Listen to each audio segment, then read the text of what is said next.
first date. I'm not like other guys. I can tell that you have played it safe your whole life. So let's get naughty and break a couple rules tonight. Sneak in a movie, no one will ever know. Then run on private property and hold each other close. Beneath the moonlight, I've got a fun idea. Lean and kiss a cheek and gently whisper in your ear. Let's steal a car tonight. Commit a felony with me and drive until the sunrise. Let's steal a motherfucking car tonight. Be young and alive. So let's commit some crimes. Hey, I like you. I got your flowers, let's get some coffee. Look deep in my eyes and tell me about your family. We can hold hands, then you can watch me shoot cocaine into my eyes and rock a family. Let's steal some art tonight. What's a few Picassos when you're on a sexy date eyes? Let's steal some precious fucking art tonight. Young and alive, and crossing state lines. Or, you know, we could go a little more traditional. Go for a walk, watch a movie. Actually, there's a really nice flower exhibit at the Botanical Gardens. Ninja Brian was just telling me about that last week. He loved it. Wait, you know what? Fuck it! Let's kill some guy tonight. We're holding hands and laughing while we shank 'em in the starlight. Let's take a motherfucking life tonight. We're young and alive, which I can say for that guy. Yeah, let's kill 5 guys tonight. Then share a cherry cola while we blast a savage drive-by. Let's kill 10 guys tonight. You know what? First date, let's pump the brakes on the murders. Let's kill 5 guys tonight. I'll take you back to your place and we'll craft a perfect alibi. Man, we had fun tonight. We're young and alive, and you can call me anytime. Good first date. Want to do it again next week? No? Oh, all right.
justice my meaty clackers could provide. So I bought them a little unitard and found them a tiny cave.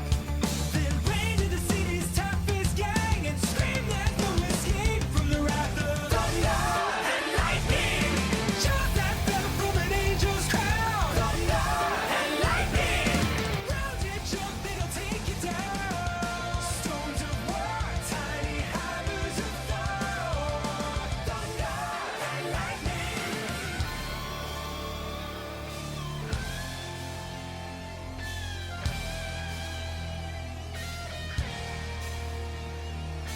One with the power to electrify, one with the strength to smash. First you hear that rumble, baby, and then you see the flash. My loins are filled like darkened clouds, evil has no chance. All shall tremble before the storm that gathers in my pants. Turns out being struck by lightning doesn't give you any powers. They caved my head in with a pipe and beat me for several hours. Are we live? Yes, so we are live. Hello, everybody, and welcome to an exciting Thursday stream where today I am hippity hopping back into Brotato because we have many more achievements to get, and today is buckle down day. That number fucking 70. I'm trimming it down. That's embarrassing. I can't let this game sit like this. I can't let it think for a second it's gonna beat me. So today I'm gonna do everything in my power to knock out at least an actual chunk of these. But before we get into all of that, I have a simple question for all of y'all. How have your weeks been? How are your weekends shaping up to be? And most importantly, how are you all doing today? I am actually going to add a new goddamn request redeem thingy because of what I did for V. I'm going to give you guys a points, or I guess a lemons way of redeeming Gigantify, so you don't have to do, like, actual bits to see my emotes Gigantified. So I wonder if there's a good one to replace. Not really, so we'll just fully add a new one, I guess. Let's see here. Add new custom reward. Sure, we'll leave it green. Gigantify. Let's see here. You have to enter text. Pick an emote. I'll make it big. What's an amount? What's a good amount for this? Oh no, broke Sag. Oh. Just been editing audio? Yeah, so I remember you said you got all your recordings done for the fucking lore video, right, that you'd been working on? And you were just learning how to edit all that shit together? What fucking editing software are you using? So what would it be? What? It's 600? Okay. How many bits is it to Gigantify? Gigantify is 10 bits.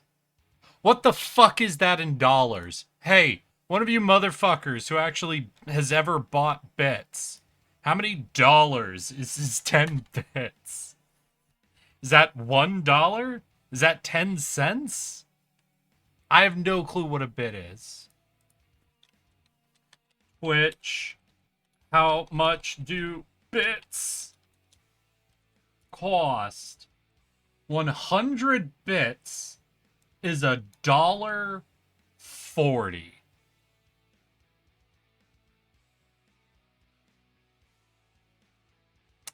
Fuck that conversion. Alright, new plan. 100 bits is $2. So 10 bits is a tenth of that. So 20 cents. So if we're doing 20 cents, then I guess I would do 200 lemons. But I hate you all. and I don't want y'all to spam me. So we're gonna get a good margin on this and double it. 400. There you go. Gigantify is now in. 1 bit gives you 1 cent. It costs you like $1.30-ish to buy them. Okay. I'm just using Audacity, lol. Also, not a lore video, just a video about Skyrim. Oh, just like mechanics and shit? Fuck yeah, Sour. Get it. Finally did a Twitch thing, but quality is lacking.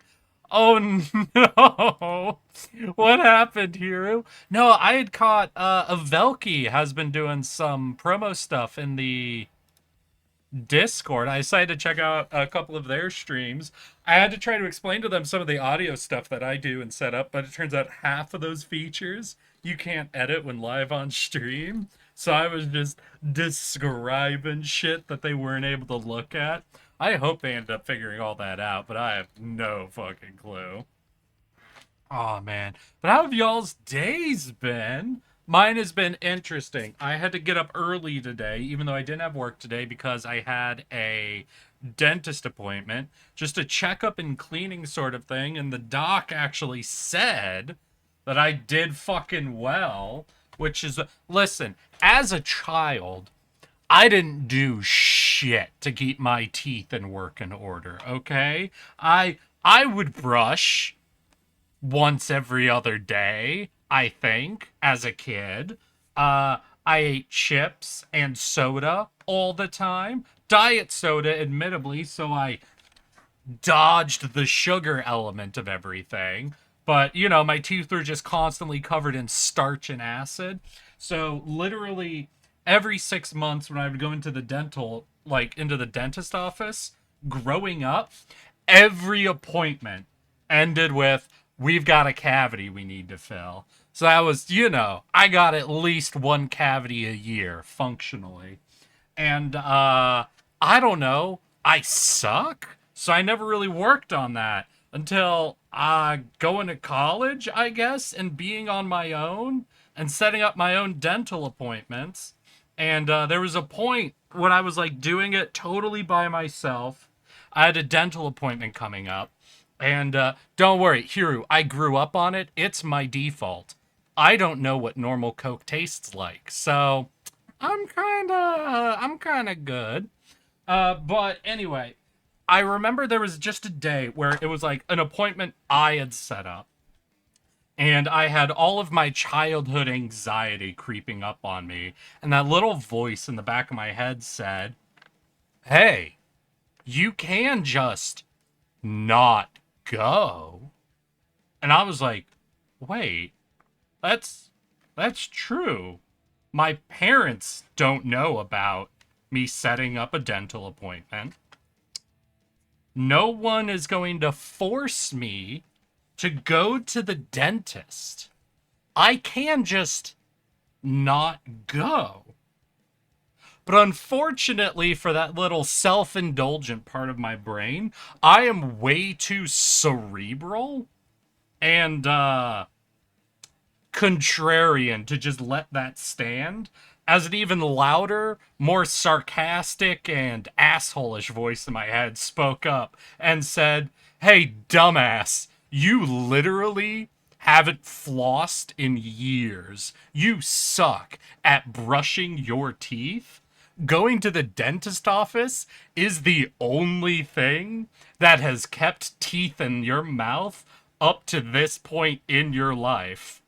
Your two options are start doing this right or go to every dental appointment. And I had to acknowledge that voice. I had to go, you're right. I kind of suck at this. So the minimum I can do is always get my ass out to an actual professional to take a look and yell at me. But past 4 years or so, and especially in the last 2 years, so past 4 years or so, ever since like graduating college, being fully on my own, doing all of it myself, and having that moment, I've been working harder and harder to keep up my like brushing, flossing, mouthwash, all that shit, you know? But it was in the last 2 years where I started doing more like diet oriented stuff that I basically took potato chips and anything with potato starch out of my diet fully. Because here's a fun fact, y'all. Did you know that while sugar is one of the worst things to leave on your teeth, as it is directly feeds the bacterium and other shit that'll eat through your enamel, your saliva alone breaks down sugar really quick. Like, if you just put sugar in your mouth and don't even, like, try to swallow it, it's not gonna last long in your mouth. So while it's horrible for your teeth, you get through it. It does not hang around long at all. Just the enzymes in your saliva will break down sugar in minutes. Starch, on the other hand, while not as bad for your teeth as sugar, it's still pretty bad, but can hang around in your mouth for a couple of hours before being fully broken down. And the truth is, a majority of the time, like, being a potato chip eater or someone who eats a lot of crackers and that style of snack food is actually gonna end up being worse for your teeth in the long haul than sugary treats, which is kind of fucked, but ended up being pretty true. How you doing, Rye? Oh yeah. So I had my dental appointment this morning at 8 a.m., which sucked. Dentist said everything looks pretty good, so got my next appointment in 6 months. I also had my Christmas present from my family come in. They all got together, splurged, and bought me a brand new mattress, which is amazing. Like, my old mattress, you know what was the real giveaway for me? So I brought in the new mattress, set it up, took the old mattress downstairs. By the way, do you know you can't throw a mattress in the dumpster? You gotta take that shit somewhere. And every service to come take your mattress somewhere is gonna charge you $150 to take your mattress somewhere. I looked up the location of the somewhere I would have to take my mattress. It's 5 minutes by car down the road. It is what?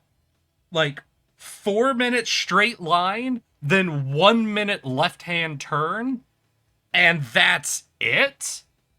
And I'm like, listen, if I paid you $50 to take my old mattress 5 minutes down the road, I would be overpaying you.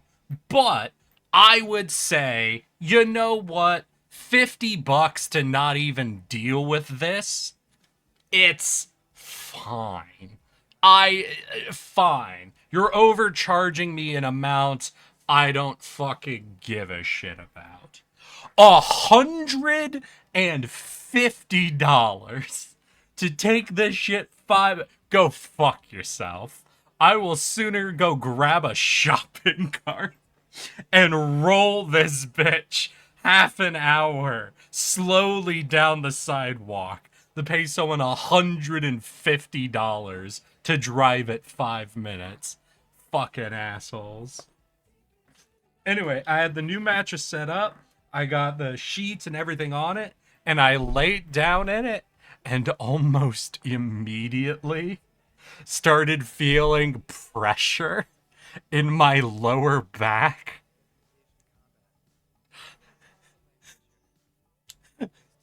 And it took me a second, and then I went, oh no!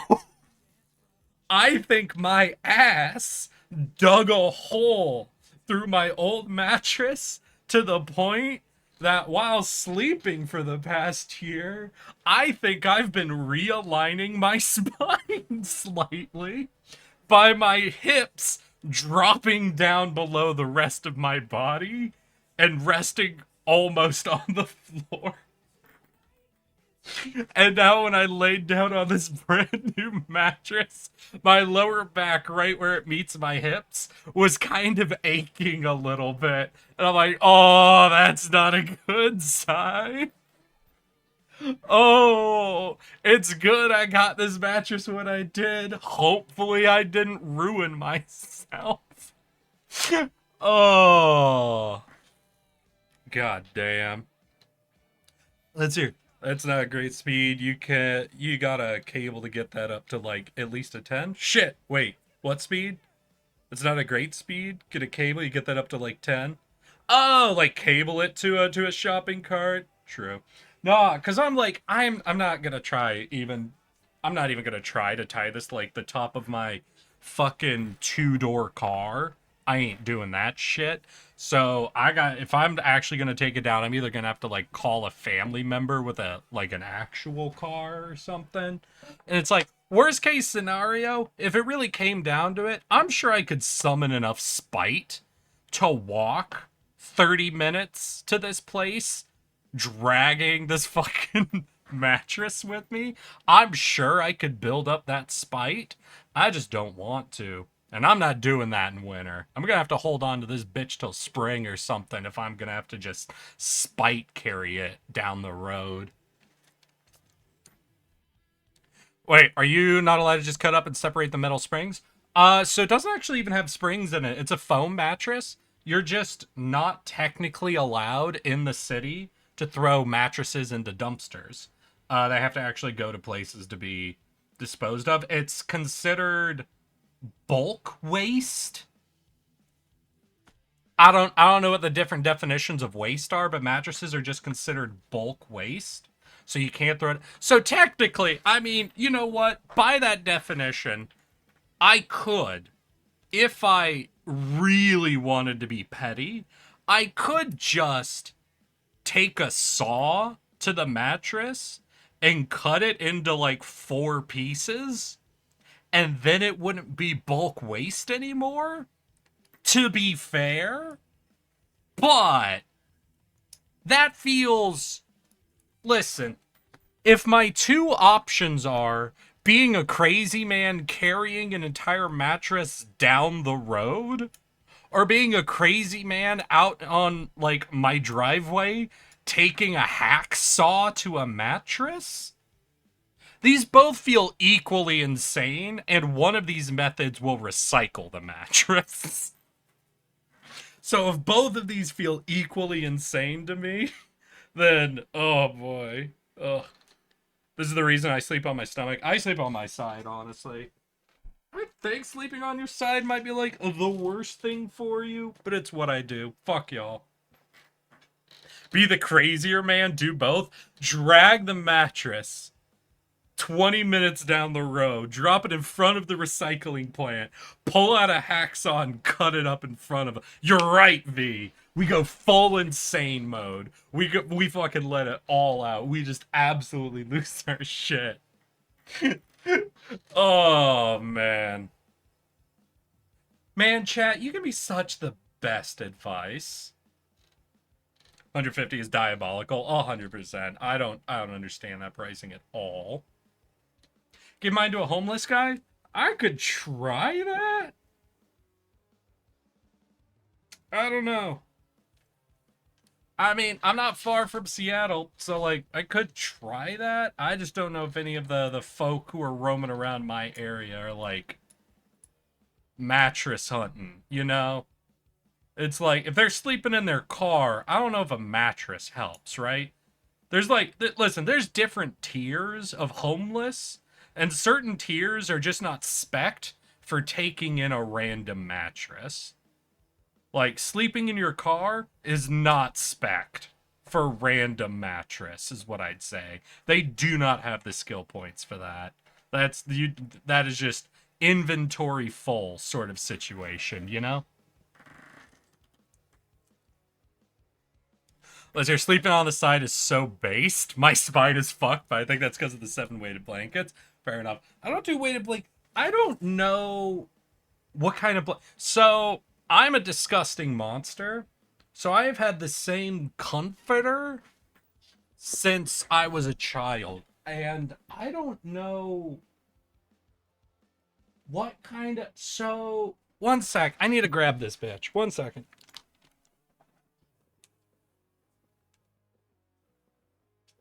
So, like, I don't know. I gotta see if there's a label on this thing.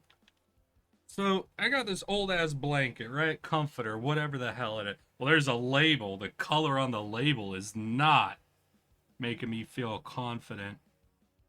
Machine wash warm. Use only non-colorizing. J.C. Penney. Huh. Made in the USA. Damn. This bitch is old. They don't make shit in the USA anymore.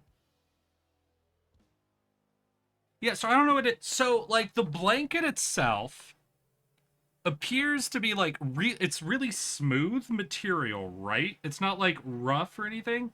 And it's stuffed with something. It's stuffed with, like... What? Cotton? Or... I'm not looking inside it, right? So it's some sort of, like, a stuffed comforter? There's, like, stitching pattern across it. I don't know what this is. I don't know what the word for this is. Hey, Richard, I'm trying to figure out what kind of a comforter I had. So, we got, it's smooth, right? And it's stuffed with shit. And I don't know what this is. And apparently it's from J.C. Penney and was made in the USA. And this thing is at least 25 years old. The label is almost rubbed clean, honestly. Still have the fucking washing instructions on it, though. God damn. If it's not good... Yeah, I mean, I know. I'm just trying to figure out if there's a word for this type of comforter, essentially. Like, if I ever want to get a brand new one of these, I have no clue what this is. Right? I didn't know J.C. Penney fucking sold comforters. Just sounds like a comforter to me. Well, I mean, there's a few different types of comforters, but... Right, because I can't even see if on here they're like cotton or something, right? You know what, 1 second. I'm gonna Google J.C. Penney comforters. J.C. Penney sold a lot of shit back in the day. 1 second. J.C. Penney comforters. Fucking hell.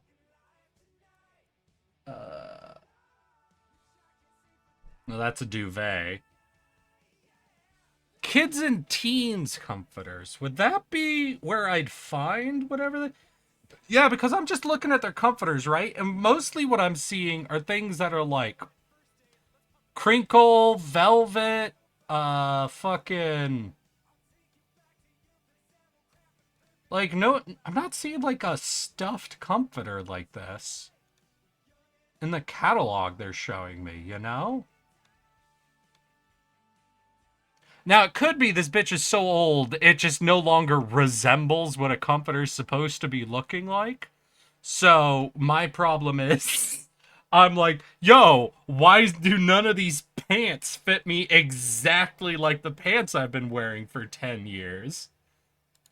Because your body hasn't broken it yet, my dude. Okay, no, some of these kids' comforters are adorable, though. Midweight comforter set. Huh.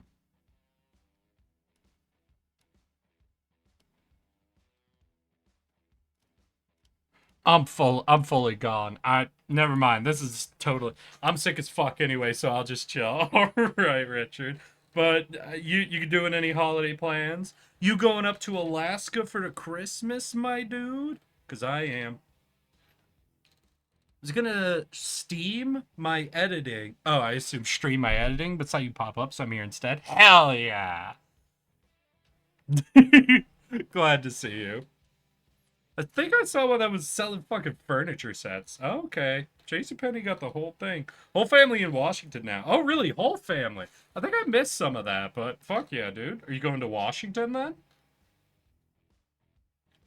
I won't be in Washington, but you know. Ah. Oh, I also wanted to tell y'all, I got a message from somebody. It sounds like the very first stickers have arrived. So if you were on the sticker list, let me go see if I have that list. So I think that'll be Little Pink, Rye, Animal, Avelki, Another Newbie, Terramon, and Zelix, I think. Keep your eyes peeled. Relatively soon, maybe? You might be seeing those stickers coming in. The first person has reported they got theirs, so that is that. But, let's see, is that everything? I talked about mattress, talked about dentistry, talked about stickers. I think that's all that. Ooh, no, final thing, scheduling, y'all. So, I leave tomorrow. I'm heading back home to be with the family for holidays tomorrow. Because of that, I'll still try to stream on Friday. I'll still try to stream tomorrow because I don't leave until like 10 p.m. or some shit. So y'all will have me in the morning. That does mean though no Saturday stream and probably no midweek stream the following week. I have to double check what day I'm coming back on.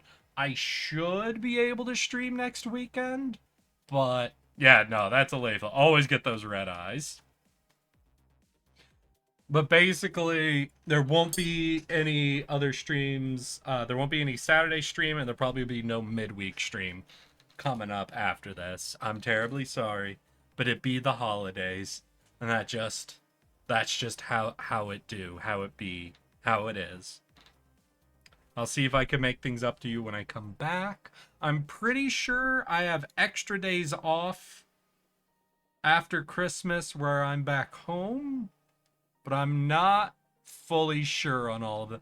Eric hates us. Oh, I do hate y'all, but I still feel like I owe you. No, oh my god. So, I when I was mailing out the stickers, I was just putting stickers in envelopes, right? And then I'm like, man, all these fuckers have done so much. I want to give them something extra. So, for anybody who ends up getting one of the letters with stickers in it, I did a little doodle. You should also get a little drawing directly from Eric, the incompetent artist. I hope you end up liking it. But I remember just kind of sitting there and thinking, this is why I can't do merch. This is why I should never, no matter how popular I get, if things pop off one day, I can't do merch. Because if people buy my merch, I will feel like, I'll feel like I owe people for buying my merch.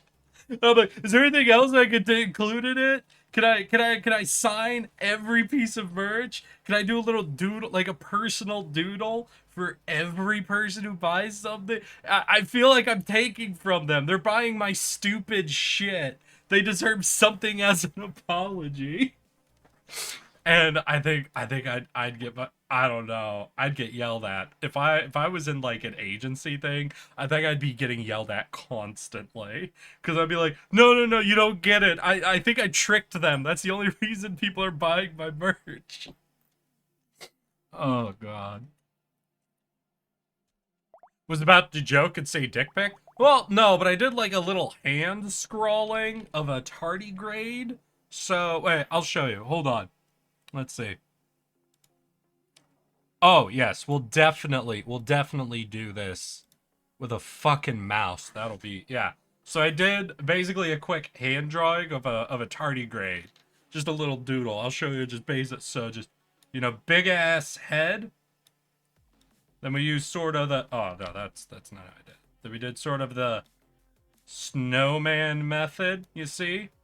And you're like, oh, that's a snowman. That's not a tardigrade. Yeah, but then you see you put just 2 circles here. Give him some toes. Did you see this? You go like this.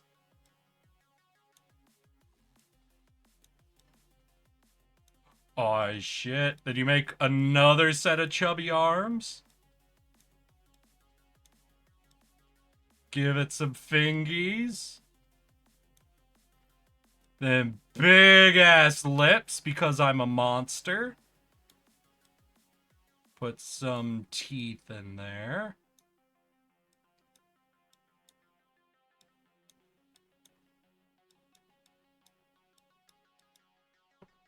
And then...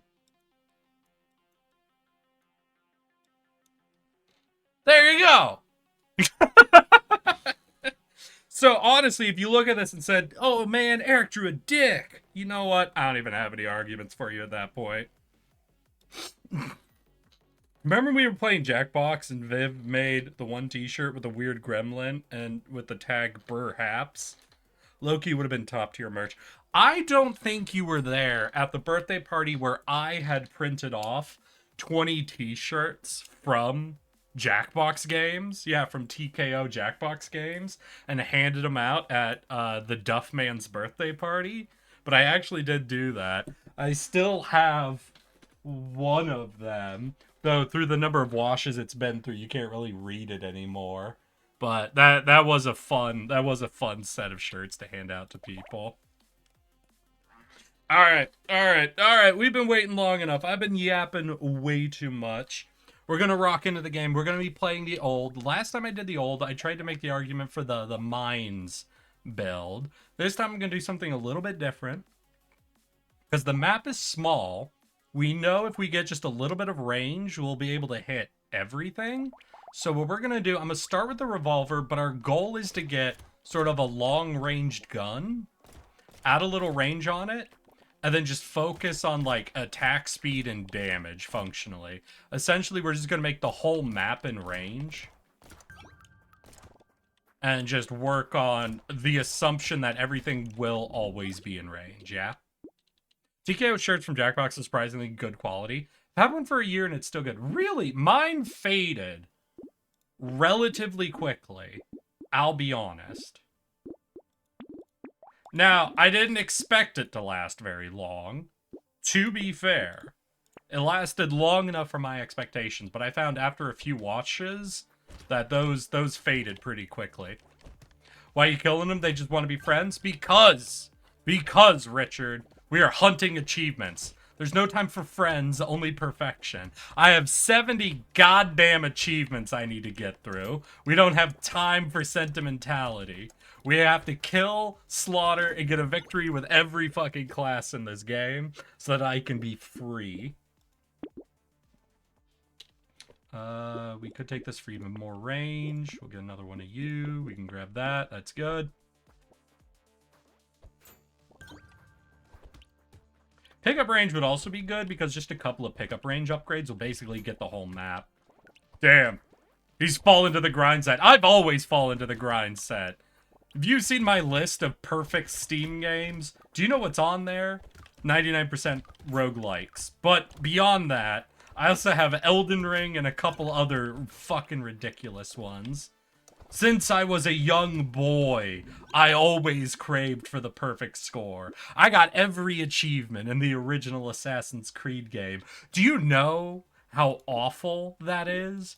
Do you have any idea how terrible it was going for every achievement in the OG Assassin's Creed games? 5 of those achievements were find all of the flags in the... You know how Assassin's Creed is famous for the goddamn, like, little hidden Easter egg bullshit? This was back before they had map markers to mark them for you to find more easily. You just had to figure it out. Now, you could admittedly Google... You could Google where they were, but did you think that would bring up, like, a video showing you all their locations? No, you would have to print out a physical map of a game area, mark down the fucking street names, and you would have to actually follow map directions like you did back before the invention of Google Maps. Like you're driving a car through the goddamn streets of Acre going, all right, so the flag's located somewhere around the corner of this street and that street. There was a picture of where it was, so now I gotta check all verticalities in this area to find this shit. Sounds like the Goonies on NES. Yeah, probably. It's just the collectathons before there was any infrastructure to support them are all hellscapes. I have no clue how people got into Banjo and Kazooie before you could Google how to find all the shit. That, to be fair, as a kid I got really into Jak and Daxter. But also as a child, I didn't realize it was a collectathon. I was always surprised when the next thing I had to do was go and collect more objects. I was like, but I just did that. Oh, that's weird. That this game's having me go find more of these things I've been finding the whole time. Oh, there's some dudes to fight. I'm gonna go beat them up. Oh, time to do the fishing mini game. Oh, God.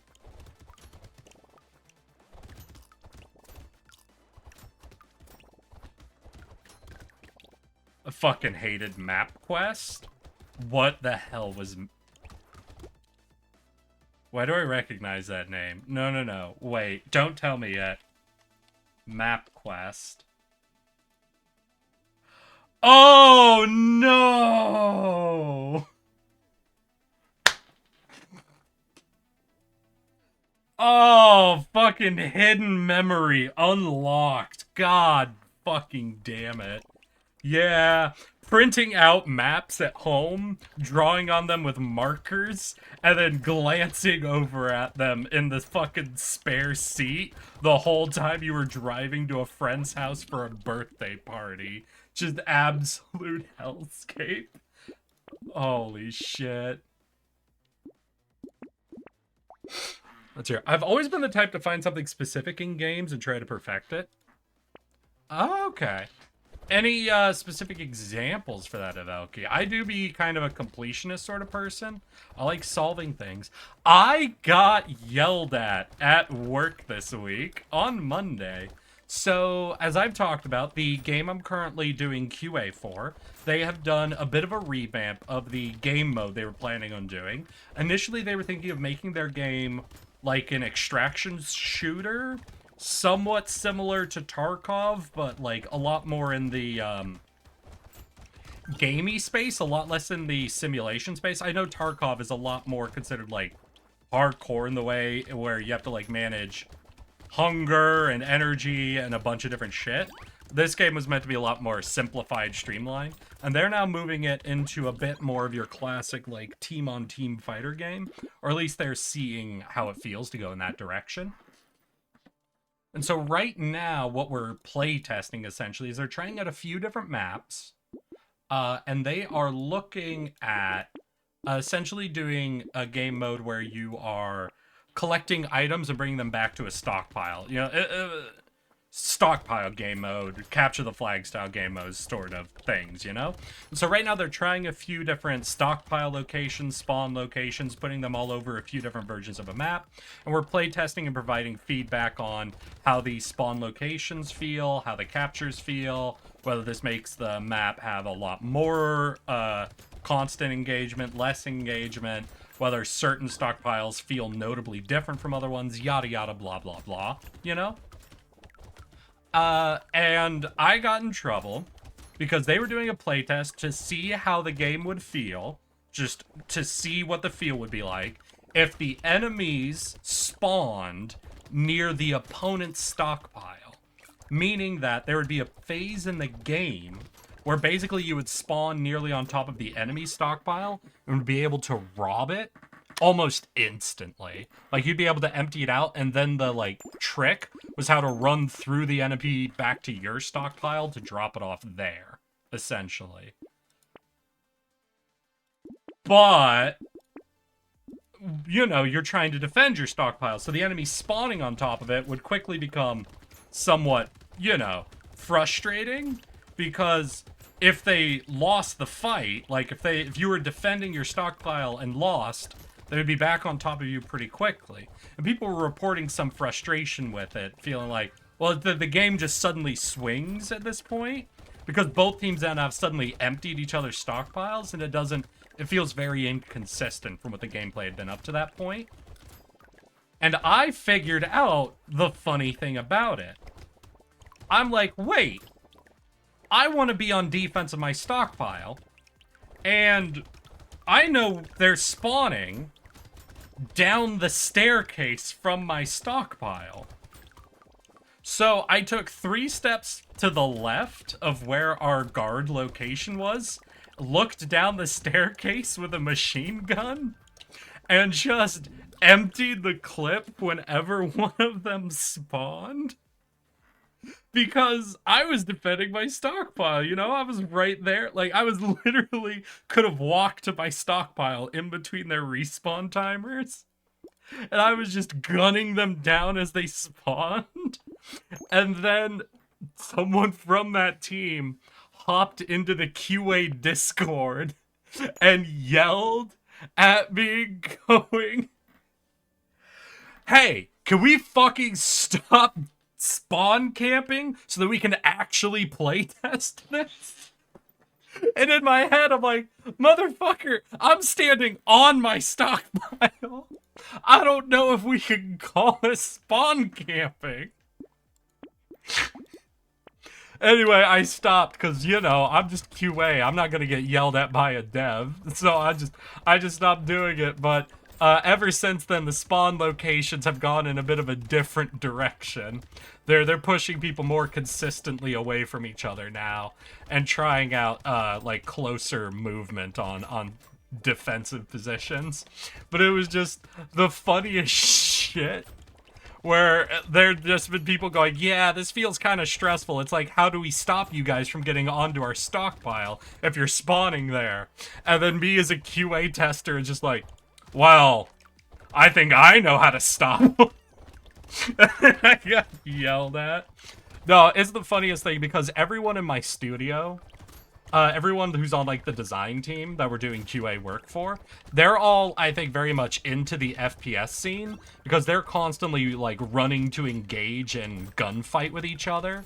And I am the one motherfucker in that entire studio who likes to find a bush or an overturned car or something next to our stockpile, crawl into or under it, sightline on the spot where they have to steal from us, and just sit there for 2, 3, 5 minutes, and then just drop someone from the ambush position when they come to steal.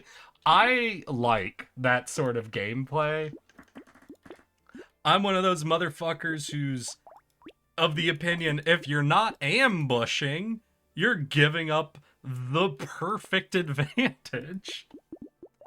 But I've noticed, like, literally no one else, like, in the studio plays that way. So I definitely think I'm a bit of a weirdo, at least amongst that group. Bud tactics? I don't know that term. Hero, what is bud? Like, I'm familiar with what V's saying, camping, yeah. I don't know. I just think of it as, like, the defensive ambush play. Because, like, I'm the type of person, I love soft cover more than hard cover. I'd rather be deep in the shadows in the corner of a building than actually having a wall between me and another person. Because if there's a wall there, I can't shoot them either. Why would I want a wall between me and the opponent? That prevents me from killing them. I just don't want them to be able to see or shoot me.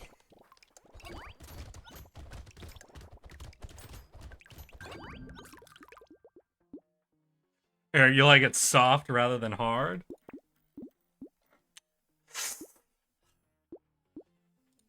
See, I know what you're going for. And I'm really trying to think of the way to turn this. I'm trying to think of the way to fire back at that Sour. And none of the options that are coming into my head feel very good. So, I'ma just yield. I'm gonna yield the point to you, Sour, and say, I guess so.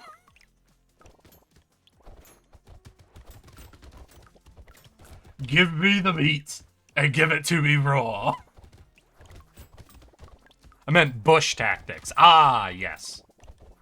No, there was a point when they were adding in obstacles on the map, and they just added in a bunch of tents, but they forgot to put hitboxes on the tents, so you could walk through them, stand inside them, and shoot out of them without people being able to see you at all. Now, they could shoot you through the tents. There was no hitbox on them at all, but I would just get into these tents with a shotgun, wait till someone was running past me, and just fully unload through the side. I love soft cover. It's amazing. You just need to double down. Double down on the softness. Listen, I just like a gentle lover. That's all I'm saying.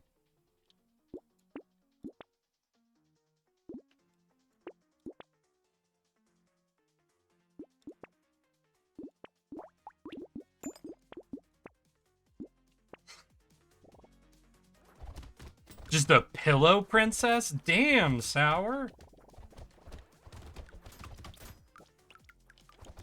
You know what? I gotta confirm something. I'm pretty sure. You ever hear a term and you realize you're only pretty sure you know what it means? 1 second. Pillow print. I want to make sure I fully understand this definition. Often ones who tend to exhibit a lack of effort. Hey, hold on. Who said a lack of effort, Sour? Did I say a lack of effort? I said gentle. You can be a very engaged, gentle lover. Sour, if you think the only engaged lover is a hard lover, then boy howdy. Am I concerned for you? Sour out here going, listen, if they aren't smacking me across the face, it's clear they're not into it. I need someone biting my earlobes off before I'm convinced they actually want to be there.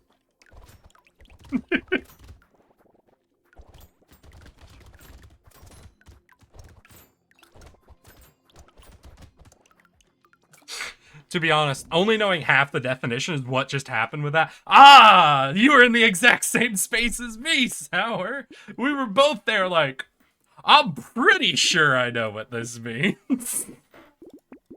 Let's just roll with it. As someone who does both hard and soft living, I take offense. Take offense to what? To what I said or what Sour said? Because Sour's just admitted he'd said it by mistake. He thought the Pillow Princess was something else.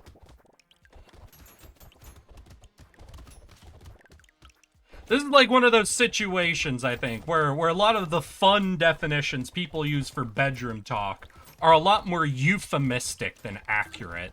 Like, you know how people like to do all the categorization of, like... Because there's, like, sub and dom, but then there's also top and bottom.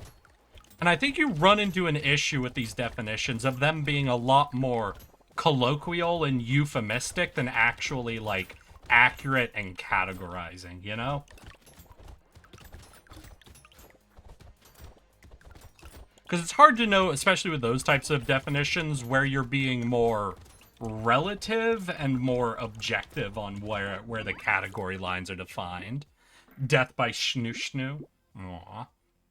No, 30 damage. I think I only have one of the item that's giving me damage for luck. I'd like to go for that, but if they're only going to give me one marble, then I don't want to give up the range damage for it. Ooh, that's a lot of pickup range. We'll take that. Take elite damage. Take the slow on hit. That could be fun. Let's go.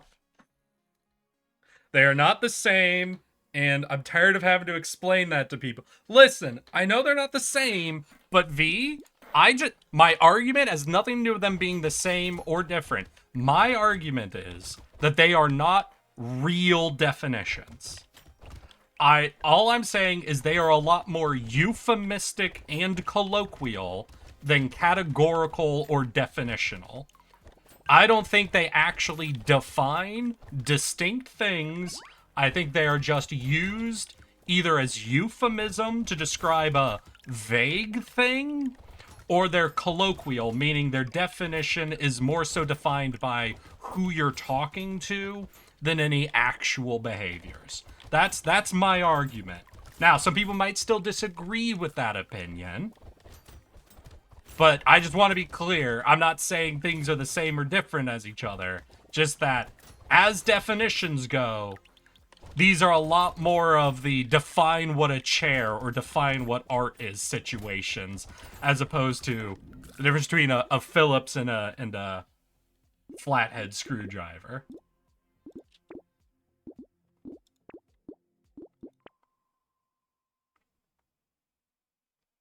Fired from an enemy's corpse. You know what? More bullets sounds fun. I always like having more bullets.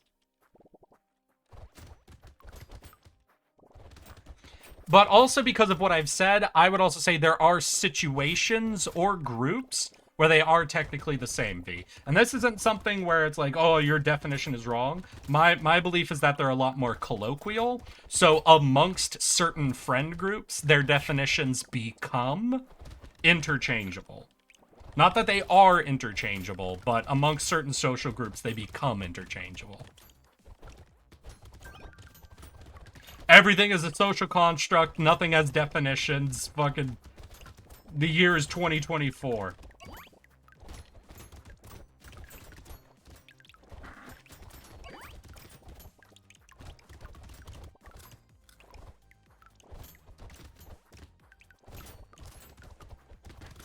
Or our old man build with fucking his slingshots of doom seems to be working pretty well. I think we'll definitely get to the boss with this. We'll run into my classic issue of I don't set myself up very well to actually take on the final boss. You know, let's start picking up tank shit. That might help. Ooh, we'll lock that in. Pickup range, harvest, less dodge. But you know, pickup range is really good for how small the map is. What a great conversation I influenced the stream into. Hey, you know how easy I am to get off on things. Listen. None of you should be anywhere near surprised that I am a contrarian and a pedant. If you start coming at me with exact definitions of things, you're gonna get me off on a tangent, okay? Eric, I left you a goddamn monologue and I expect you to... Oh, shit, did I miss a fucking... Oh, from the moment I understood the achievement. Wait. From the moment I understood the achievement list, it disgusted me. I craved the strength and certainty of platinum trophies. I aspired to the purity of the 100%. Your kind cling to your incomplete games as though it will not bother or annoy you. One day, the crude Steam list you call a library will bloat, and you will beg my kind to save you. But I am already saved, for mine is perfect. Even in death, I serve the completionist mindset. There you go, Richard. I fucking got you. I'm a little concerned. I was expecting V to fire back more quickly at what I said. I'm very scared I'm about to get a long paragraph defining the difference between a sub and a bottom. And I'm very terrified. Because some of you, at least it's not a Little Pink. Little Pink, of all the people in chat to compete with me on a level of pedantry and contrarianism, Little Pink is the only one of you that truly scares me. Little Pink has too much information in their mind and is too good at recall to the point that I am scared of them. I have been a pedant all of my life, and that man terrified. I am afraid of no man, but that thing scares me. I intrinsically know the difference between a sub and a bottom, but I couldn't explain. Exactly. So it's a lot more either euphemistic or colloquial to you. The two examples I know of is whenever people try to define art, it falls into the argument of like, well, you know, you just gotta feel it. The other one is, I don't remember the actual court case, but essentially the Supreme Court, when trying to define what would be considered pornography or not when it comes to censorship, the definition actually given back by the Supreme Court members was simply, you know it when you see it, which is weird, I think, to be used as a legal precedent, but it is something natural within the human mind to believe in ideas of you know it when you see it. Fuck.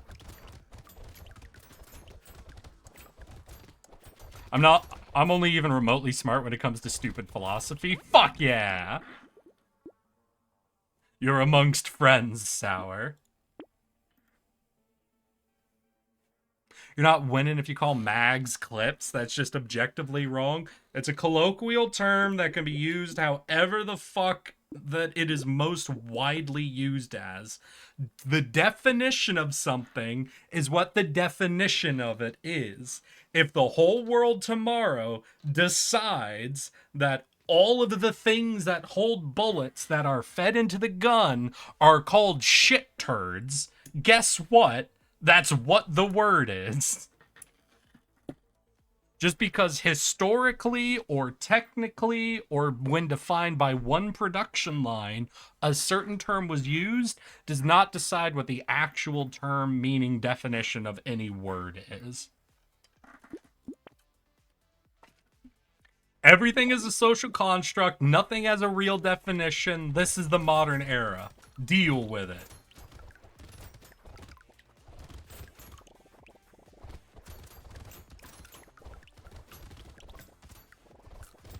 But I do also find pedantry fun, so you're free to keep correcting me. Technicality-based arguments are the most exciting, because in my opinion, they will never have any stakes associated with them. You guys should just have fun with it. In high school, I had a friend that during math class, we would get out a dry erase board, and we would play Go in the back of the class. We had both just recently learned what the board game Go was, and we were trying out and playing it. And I remember really liking the game for a very weird and specific reason. The main reason I enjoyed— Fuck me! Ugh. I enjoyed playing Go was, for those who don't know, Go is a big board game. It's massive. It's set on a grid. You place down stones. When a stone gets surrounded by other stones, it's captured. And you win the game by capturing the most stones and or territory by the end of the match. So I'm gonna... Yo, chat, someone pick a funny face. Whenever I lose, I need one of y'all just pick a funny face. I'll go for that one. Pick one that hasn't already been beaten yet. It's a little like Othello, sure, but it's a massive board. So what happens in normal gameplay, essentially, is people start fighting over territory on one side of the board. Then when one person starts to get an advantage, the other player will start shifting the focus to a new area of the board to try and even the playing field and capture territory there. So essentially, a lot of times in Go, it'll start to turn into a series of different fights for territory that one or other player can end up winning or losing. And I remember really liking that you could lose one fight in the game and quickly move to a new territory of fight to try to win the game overall. There was something about this series of lower stake games that I really liked. Happier with the mouth more open. Okay, we'll go with loud. Was that plus 30% damage, plus 50% enemies, minus 3 harvesting every wave. Okay, so we're getting a lot of enemies. What do we do against a lot of enemies? I guess we farm them for damage? We're plus 30% damage, right? Yeah, so I guess we farm all of these enemies with the ghost axe. If they offer us a knife as well, we'll pick up both.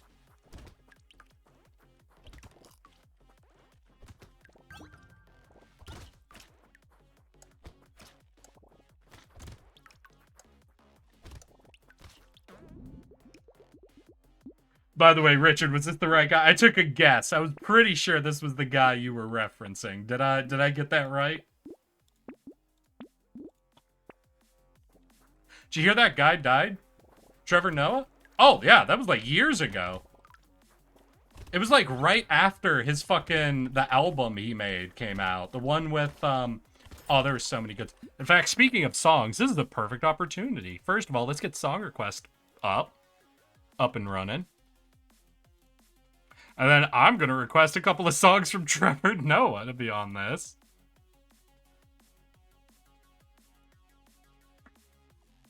Let's see here. Let's see here. Trevor Noah. What were some of the ones that I loved? Fuck, no, I'm gonna have to Google. I'm never gonna get the actual names of these. These are so bananas. Let's see here. Trevor Noah. Cocaine Laptop. The Story of Our Times. Okay. My computer just became self-aware. Got it. Let's hear SR. How about Mouthwash? Did he have a song called Mouthwash? Oh no, it's Trevor Moore. God, Trevor Noah's the dude from, fuck, the news show. I fully forgot. Daily Show? Trevor Moore. Not good at this adult shit. That's the one! Yeah! Not good. I fucking love. That's gotta be my favorite one from that album. Not good at this adult shit is fucking amazing. I vibe too hard with it as an adult, I think. I'll post an image in general to display the difference. Oh, no, because clips are a strip of metal that hold rounds and are used to load ammo into a gun. Mags are a box with a spring or other mechanism to feed. Oh, so a mag is a box with a strip of metal inside that can feed the ammo into the gun? Is what you're telling me a mag is? Really? Hey, Just Water! How you doing, my guy?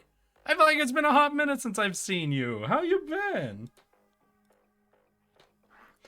Alright, I'll go look at your fucking photo. Yeah, so don't mags have clips in them? There's also a clip-fed mag if the mag is not removable. Yeah, but couldn't you have a mag that has a clip in it? I am alive! Hell yeah, Just Water. I'm glad to hear it. How you been, my dude? No. Just no? Just no. No? No. No?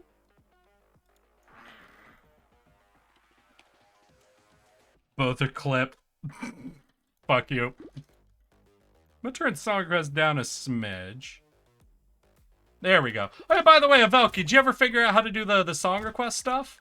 I remember we ran into the problem that, even though I was trying to tell you exactly how to do it, they apparently don't allow you to do it while streaming.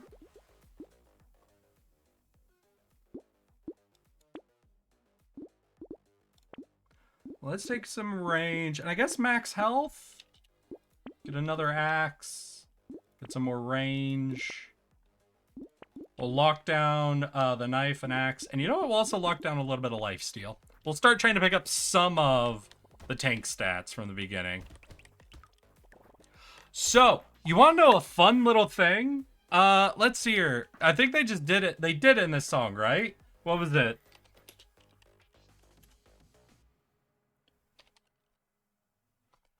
Do you all know what the Asian riff is? Or the Oriental riff, if you want to go back to when things were really offensive? You know that classic thing included in a lot of songs of dun dun dun dun dun dun dun dun dun. That was, for a long period of time, just called the Oriental riff. If you're ever curious where that came from people trying to make a riff to sound sorta Asian. I'm offended. Fair enough. I'm sorry. It was just something where, like, growing up, you always assume shit like that's like, oh, that was from one like Asian thing probably, and everyone's like, oh yeah, and they just internalize that as the Asian sound. No, no, that was made to sound Asian. The entire purpose of that is just to sound vaguely Asian. And it's sort of insane. And there's actually a lot of different musical, fucking things that are believed to be of a certain style or another that have just were built to sound like they're of that style but don't actually match. I watched, like, months ago, a video on YouTube about a guy talking about the explosion that happened a couple of years ago of, like, Viking music, where, like, the idea behind the Viking music is, like, a modernized version of traditional, like, Nordic or Viking-styled music, when, in actuality, almost all of the music pulled most of its instruments, musical traditions, and, like, stylings from Native American and Native Mongolian musical traditions. And it was just something about the combination essentially made a new style of music that, instead of being associated with any of its actual, like, genetic roots, essentially, just sort of got defined as Viking music, because that was just sort of the theme the people who created it were going for. And that's happened a lot of different times. Like, there's, like, in a lot of things, like, you can listen to the music in Gladiator, and this person was talking about how there's a lot of things that are now considered after movies like that to be the Roman sound that is actually almost exclusively non-Roman related instruments. And that a lot of actual Greek and Roman music traditions were effectively lost or abandoned because it didn't sound in the same style that had been used in a lot of media up to that time. So we got low, low, low, low, low, low, low.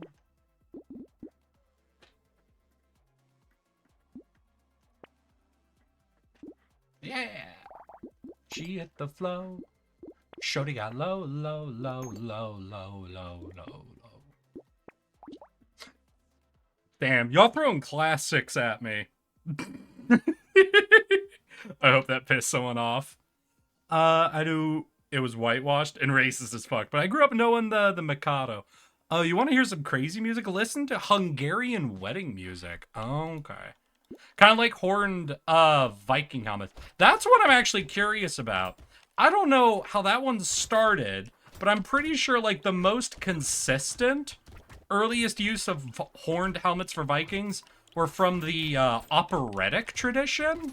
So from, like, German opera, essentially, is where you see a lot of that, you know, like, you know, when the fat lady sings sort of idea is where you get a lot of that. And so it's more so from, like, German or Italian retellings of the sagas, essentially. So it's interesting because, like, I wonder where that, because it had to have come from some tradition, right? Obviously not Viking tradition, but it had to have come from some tradition. And that what actually makes me really curious of where the origin of the horned helm was. If it was just, oh yeah, it looks like it vibes, which is possible. Or if it was more directly ripped from something that was a little more German in tradition and just applied here, you know? Because both I could see happening, but I have no clue which it was. The myth that Vikings never wore armor. What I love is actually the real history of why the Vikings had developed the shield wall is super fucking crazy. So obviously, in most warring traditions, most of your tradition is going to come from the warfare you have against the people around you. This is why if you look in Japan, like at Japanese fortifications, if you look at them, they're built in a way that that it's like, why do they look so drastically different from, like, Western castles? That was because Western castles were more used to siege engine-oriented sieging. So they were used to things basically shooting at them to rip them down, to rip holes in the wall, essentially, and then to surround the structure and starve it out. Whereas in Japanese warfare, it was basically a different form of siege warfare developed that was fully separated from like the siege engine style. So their castles developed completely different defensive structures to repel different associated types of attacks. And then in the Viking tribes, like before they were considered like the Vikingers, so I guess it'd be more accurate to say like in old Scandinavian warfare, the way most of the tribes would end up going to war with each other, like the villages and yada yada, would be encounters on the water, because it would be all of them would be sailing from fjord to fjord, warring that way, since it was really difficult to trek like armies over top of the mountains, and you're better off trying to intercept them on the water than letting them actually get to the village. So most infantry warfare with like ancient Scandinavia was actually between ships. So you would go up to the side of your ship and you would form a wall of shields there because you were very contained on the ship, and you'd be up against the other ship's wall of shields. And that's how they kind of developed the shield wall tactic that they then just applied to ground warfare when fighting against the Normans and the Angles? English? I don't know what you call it when it's during the Northumbrians, if you want to go that specific. So it's just interesting that they had developed sort of that shield wall system as a direct, like, carry over from their naval Anglos. Sure, we'll go with Anglos. It was just really a carryover from how they had always done war in a naval style, and basically evolved separately and distinctly from like how phalanx warfare developed. Because like, you know, the legions and the phalanx also formed a type of shield wall, but was much more organized around like columns and rows of organized troops. But the Viking shield wall was about like that overlapping, condensed, fortified, singular wall structure. And it was because their warfare had essentially started within the confines of ship-to-ship combat.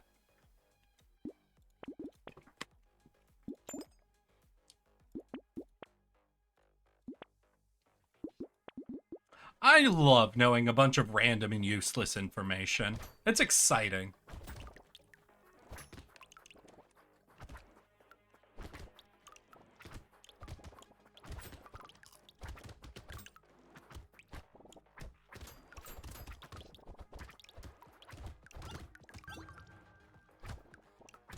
Wow.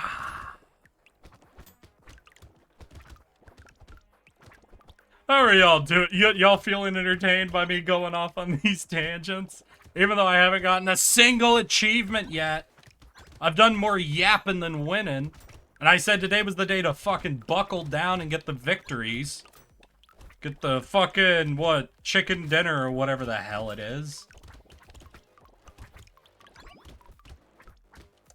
What's wrong, alright, just eat it. Beat it. Sure, yeah, we could take trees die. We'll get, I guess, some regen. Ooh.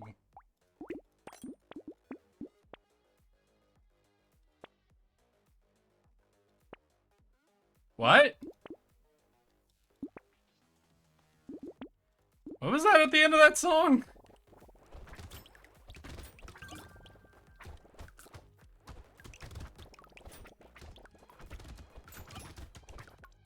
Oh god. Are we in fucking growler music now? Alright, no, we got some lyrics in here, okay. I was real concerned. I was real concerned y'all were throwing growler music at me.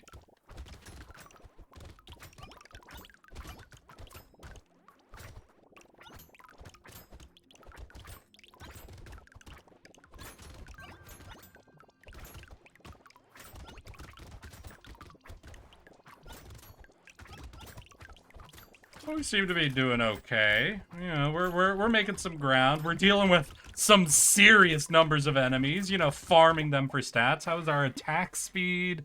The 49. Wait, what have we gotten from you? 19 stats from you, 5 from you. 7, 11, 11, 13. All right, yeah, we're farming some stats up here with these numbers of enemies. Maybe we go for even more multipliers at this point? Because we're getting attack speed and attack damage, so we're going pretty crazy here.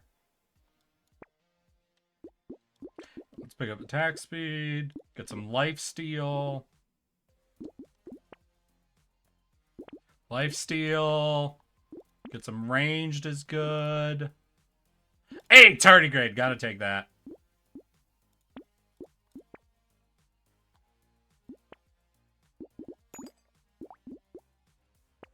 Let's move.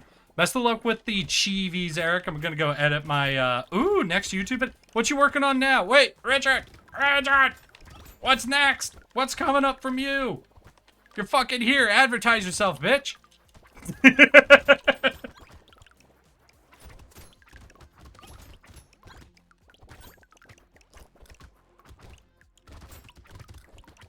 Use me! Use me for profit! Do it, you coward!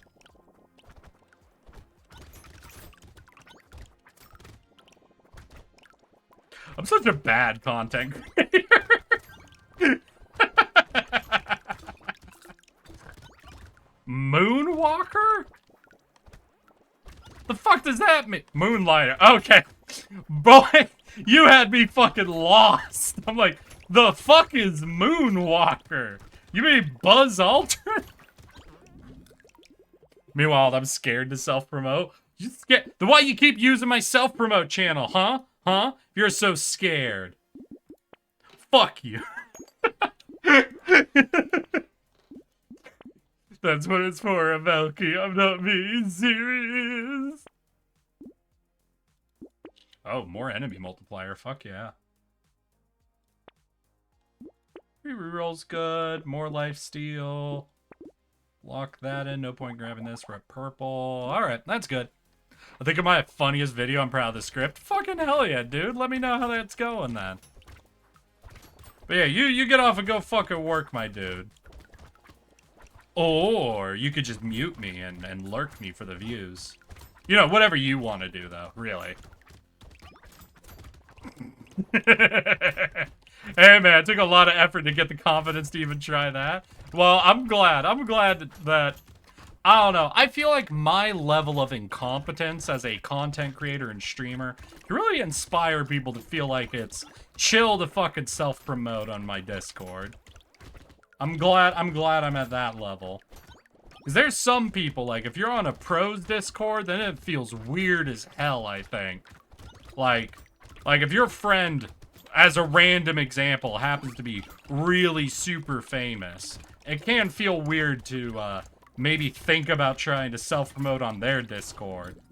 And then you choose not to, because it's like, listen, this feels weird as hell. What?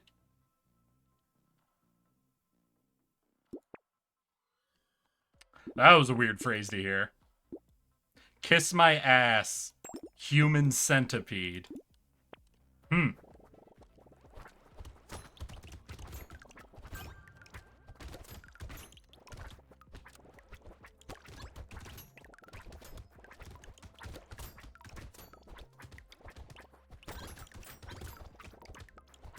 Alright, focusing in. We're just gaining stats. We're farming. We're going for that victory. We moving.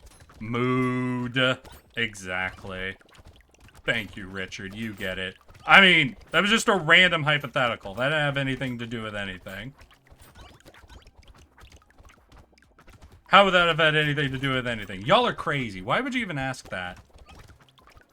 It was just a hypothetical.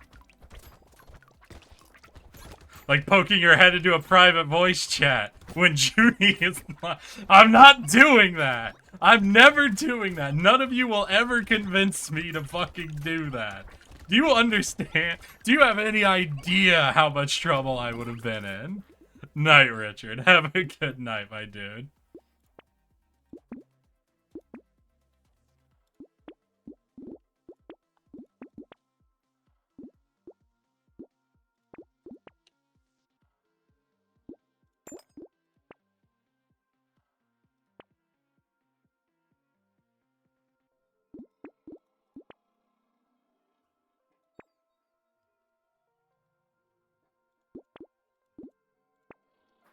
Night, night.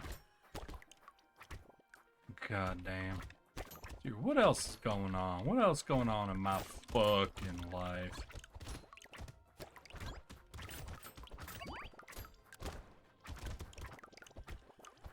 No, mostly just kind of going up for the fucking holidays. Only main thing that's happening.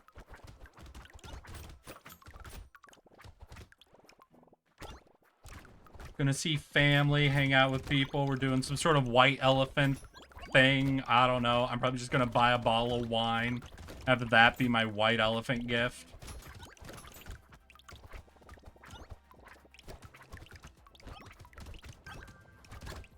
There we go. You know, someone we could fuck with would be Milk, though, for example. Like, we could try out, I've never used it, the knock feature, where Twitch now lets you collab by knocking on people's streams, and then you just kind of show up in there. See, I feel like I could survive fucking with Milk, not with Junie, though. Da da da! Why does this sound wrong? No. Something sounds wrong in this. What is... Which one of you requested this? Who did this? What's wrong? Why do I hear something wrong? I was debating between continuing the character reference sheet digitized, inscription piece. Ooh. Well, I guess I don't really know which one you should go with. Are either of them giving you kind of more that fucking vibe, you know, dude? Number one thing is doing the one that's getting you more excited, the one you feel like you could fuck around the most with. I'm constantly, like, practicing different ideas I have for thumbnails, and I keep using other people's fucking characters for reference, essentially, because I'm not always working on the type of game that'll allow me to make the thumbnail I'm thinking of. So I just keep making free thumbnails for people. And like, hey, I just wanted to practice this thing. So here, have this. If you want to use it, that's chill. Like, most recent one I made was for Lethal or Saturday Batterday. And made them a System Shock thumbnail. Sent it off. They seemed to like it. Then I messaged them later and was like, hey, by the way, if you want to use this, you are totally free to. And then I fucking chatted with them a little bit while they were streaming. They're like, oh yeah, I was halfway through writing a reply to you, but I never hit send. Sorry about that. And I was like, oh, I just wanted to let you know, but that's chill. It's been a week since then, and I still haven't gotten whatever that reply was. And it's, the longer that goes by, the more curious I am. What the fuck?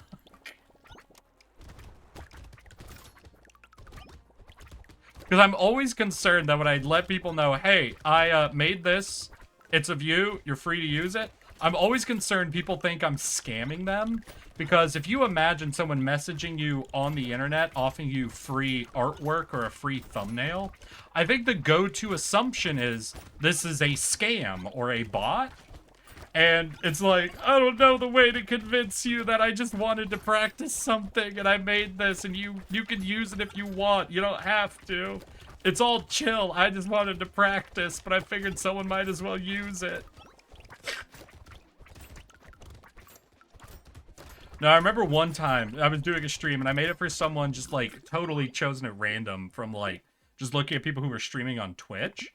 And then I tried to DM them on Twitch. But their Twitch was private, so I couldn't message them there. So then I tried to message them on Twitter, but their Twitter was private. And so then I tried to hunt them down across a few different social medias before I eventually, I think, found their Reddit or something. And was able to message them there. I was like, all right, so I'm not a scammer. I made the thumbnail if you want it here. Oh, shit. Sorry, no, we cranking this.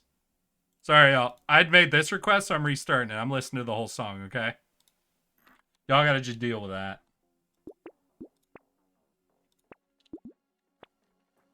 What level am I on? 16, okay.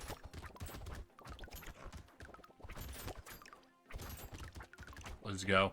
I also feel like Milk would appreciate a fellow streamer having fun as opposed to being tricked into saying... Right, no, Valorant, right?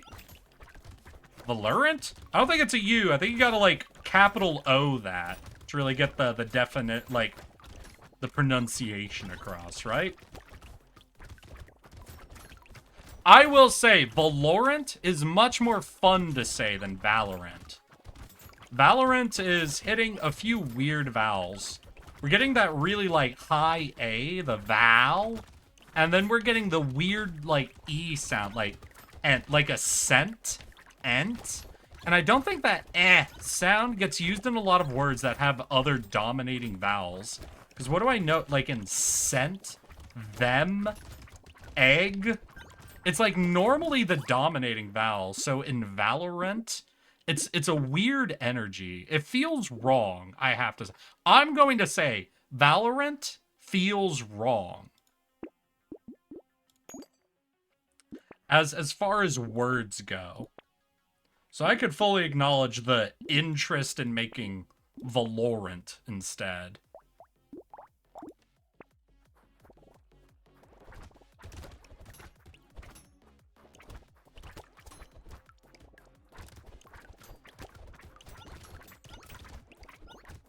You know, I forgot some of the lyrics of this song, but listening to them again, I'm remembering what the internet was like when this album came out.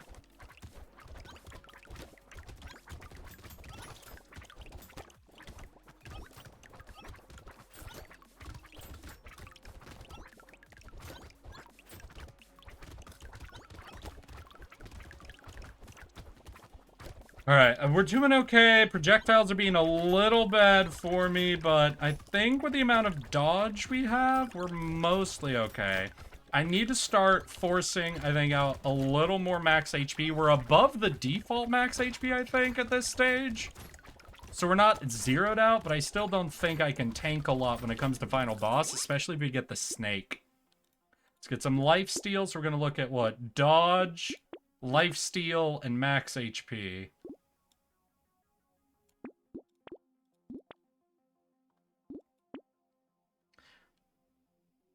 Okay, we can lock that in. We'll be full red then. Fuck yeah. Then we can just do tank stats, I think. Yeah, the internet's changed a bit. Just a smidge. Just a little.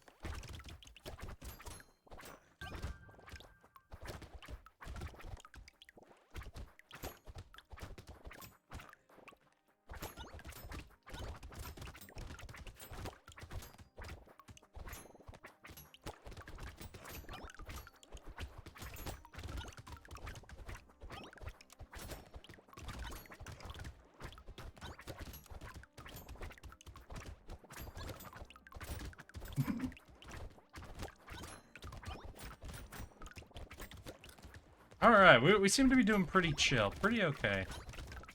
You know, I think they're, like, so, for just questions about recent news that maybe some of y'all are following and might be able to give me more info on. Y'all heard anything about what's going on with the fucking Luigi case? I know he went to fucking court recently. And there was some stuff about him being extradited, but I don't know at all what's been happening with that. If any of y'all have any info, I am curious. Worst case, I'm probably just gonna look up what's going on after stream today, because now that I'm thinking about it, I'm real interested to know what's going on presently in that. But I guess I haven't heard anything. The last thing I heard, which is hilarious, is that a lot of news places have started refusing to use his photo on reports of what's going on because people were getting too thirsty over him.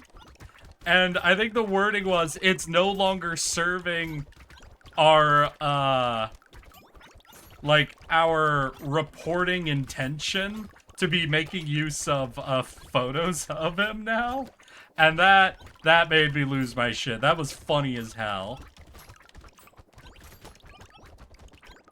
The idea that you're really upset that the person has too hot in their photos, so you can't use them anymore, is just fucking hysterical to me. So I don't know about that either, but I'm sure it's gonna be hard to get a jury to convict him, as everyone loves that guy. in the US, because of double jeopardy, I wonder, is there a there's a term for it, right? It's a hung jury is when jury won't decide something. But there's a type of jury when it's like going in, they know they're going to find against the facts of the case, right? It's found with a fake ID, gave it to police as a real ID, 3D printed gun, silencer on him. They can't try him for stuff that happened in New York, so it's like, where are they trying him and what's going on? Yeah, yeah. Zelex! How you doing? Our interests? The only real picture they found of him checking into the youth hostel, where he pulled his mask down and gave a "how you doing" smile. I thought I'd work Nintendo Power. I'll live at your boy. I'm sorry, I love this song. People watching the VOD confused as hell. Right, Tanner. 11th of September. Better yet, always remember. Flirt with girls at the desk might have caught him up. Oh God. Man, I wish I had a real nice stick. I don't know, is there where you could go hiking? Tends to be easy to find a good stick out in the woods. I mean, I won't knock him on his looks or other things. God damn, y'all. So there's a hung jury, but I don't think that's what I'm actually looking for. Yeah, that's just when they can't agree. What are the types of jury? Hung jury. We'll see if that'll give me an actual list of... No, they're just going to give me hung jury. What are the types of jury?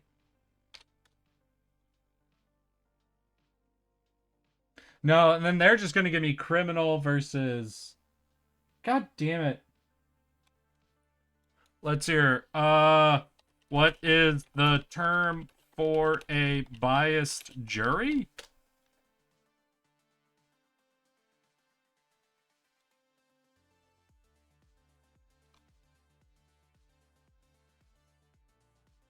Common words and phrases relating to jury service. Acquittal, arraignment, challenge, complaint, grand jury. I don't know. I just know there's a term for like a jury that is intending to find someone innocent no matter what like evidence is brought before, and there's some serious concern. Jury nullification? I don't know. I think that just like there's hung jury as a term for a jury who can't make the decision, I think there's another term that's like a type of jury that's referring to the thing I'm specifically thinking of. Good sticks are required for a living. Hey, back in my fucking family home, I've got a few different sticks that are fucking awesome.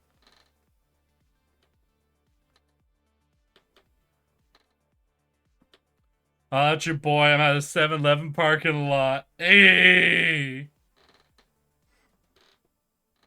Lawyer's job is to keep those types of juries from happening. Okay. It's just, well, I mean, a mistrial can happen for a lot of reasons, but jury nullification occurs when a jury returns a not guilty verdict, even though the jurors believe beyond a reasonable doubt the defendant broke the law. Yeah. So I'm going to be fascinated if they either get an intentionally hung jury or a jury that's aiming for jury nullification.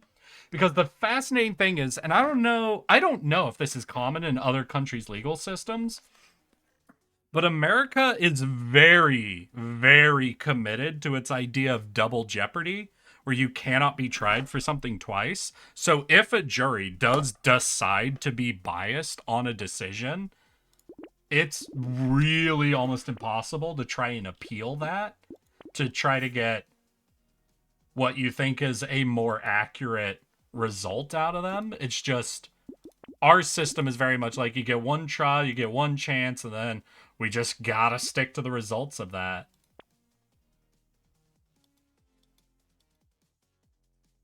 I'm gonna just mention that Gary Plauchi? Who the fuck is that? I don't even know who that is, Avelki.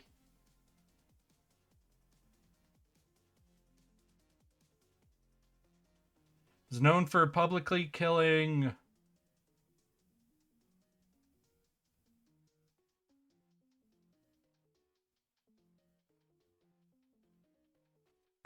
Okay, wait. So, Gary Plauché was an American known for publicly killing Jeffrey Doucette. Shot and killed Doucette as he was being escorted through an airport by law enforcement to face trial for what he had done to Plauché's son? Oh. So this some dude that fucking took a shot at a guy for what?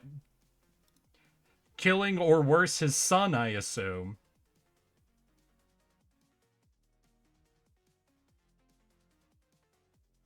Child predator Jeffrey Doucette. Okay, yeah, I think I know what he did. All right, understood. And he was found not guilty. Wait, not guilty? Hold on. Wait. I do have to look that up now. Was that really the caught on camera found not guilty?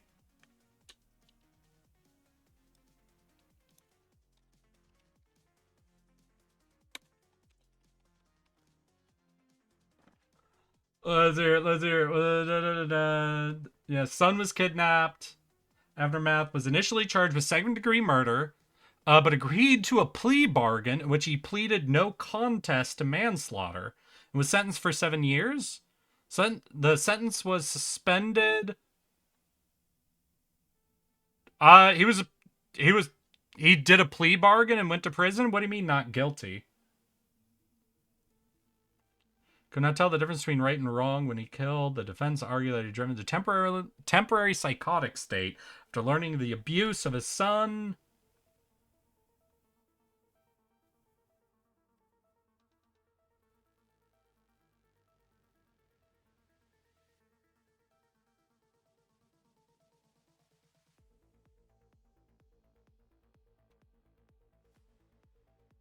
Okay, so he took a plea bargain, but he had his sentence suspended. Sounds like it wasn't from a jury, though. This sounds like it was more so just from legal due process to finding that he was unlikely to commit another crime, essentially. So they decided to try it under different beliefs than, like, general murder, just more of a manslaughter, where essentially the argument was, listen, he doesn't have another son for someone to fuck with. Suspended means he never went to prison. Oh. We're just rushing it. We're rushing it. I might not. Fuck! God, I hate the snake. The snake is the worst. I hate it. I hate it so much. All right, we're going with Lucky. We're just doing ranged weapons. I'm giving up on these. I keep trying to do melee ideas and it always fucking gets me. Like, having to get into melee range on shit like the snake just absolutely destroys me every time. We're going to get Slingshot. We're going to do a Lucky build where we don't even have to damage him, you know? Rip. Yeah, no, listen. We're going cheesiest build I can invent. No more games. Hey, some snakes are good. I mean, my wife's like my wife is like my snake.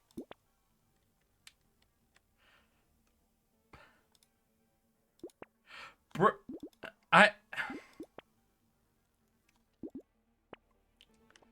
Has your wife ever heard you say that? And if so, how did she respond to it?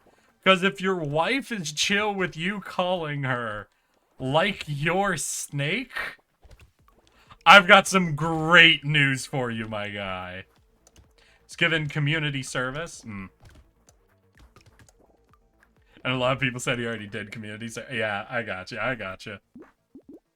You know, that's sort of one of the like classic ideas that comes up. I remember being young and hearing kind of this idea, but like to pull it away from those like examples, in history class in high school, I remember our teacher having us learn about John Brown.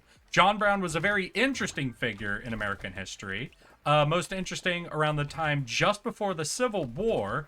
He and several of his sons ended up taking a bunch of guns, going to a plantation, arming up a bunch of the slaves there, and essentially trying to start a slave revolt, wherein they fired at, like, the overseers of the plantation, and also at, some members of military who ended up showing up to try and, de-escalate the situation.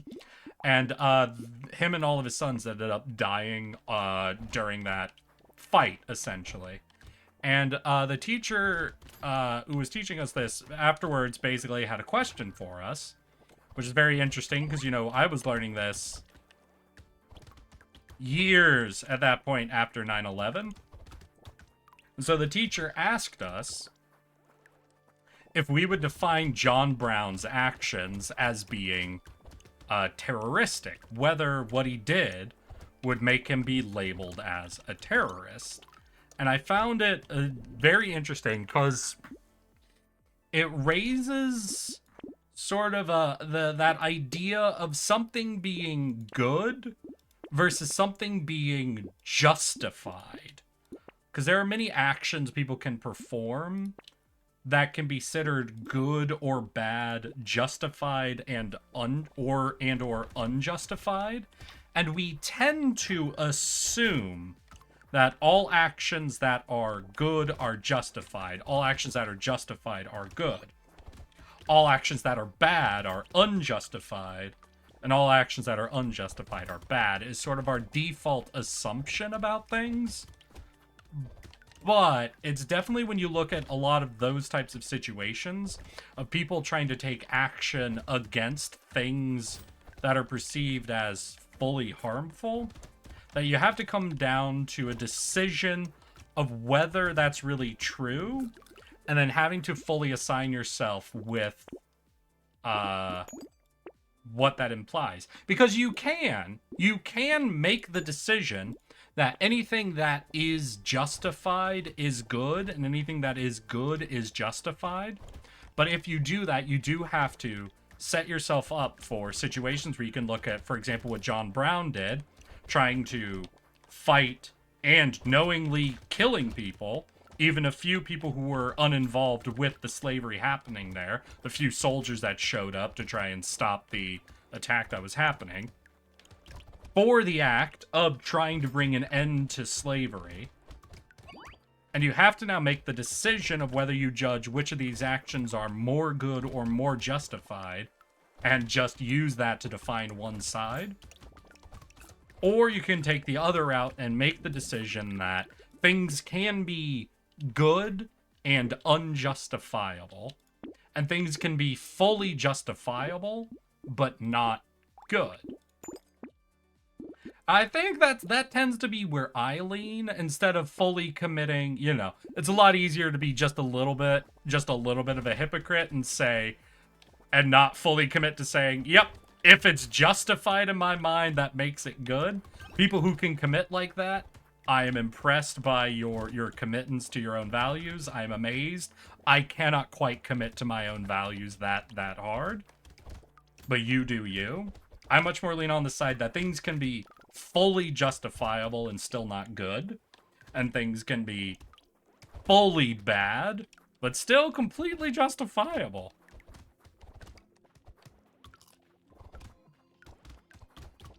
So that's where I come down to the idea that, yep, technically what he did was enacting violence to commit change. That does make it terroristic. It's also a very justifiable thing to try and do, you know?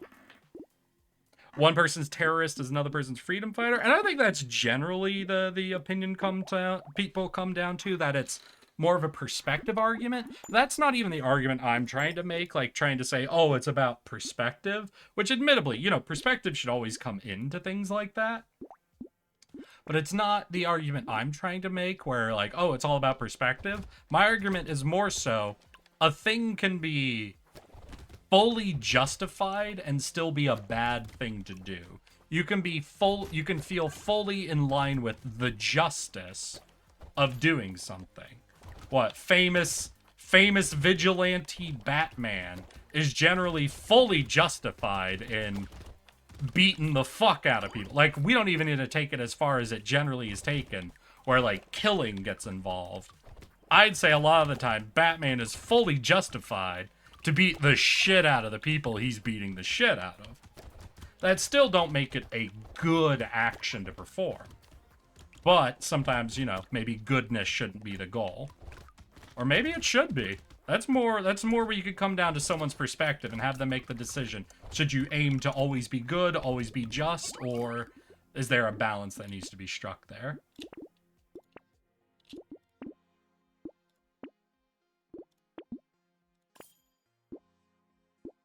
Damn. Knockback, plus damage for every knockback. I guess getting some more, because these have a little bit of knockback on them. Yeah, so we can go for some knockback. Weird build. Knockback's bouncing weapons. I don't know how that's going to turn out, but I'm free to try it. Bro be tatoing. How you doing, Ultima? Yeah, I'm tatoing and talking about the definitions of terroristic actions versus freedom fighting, justification versus goodness. How are you doing?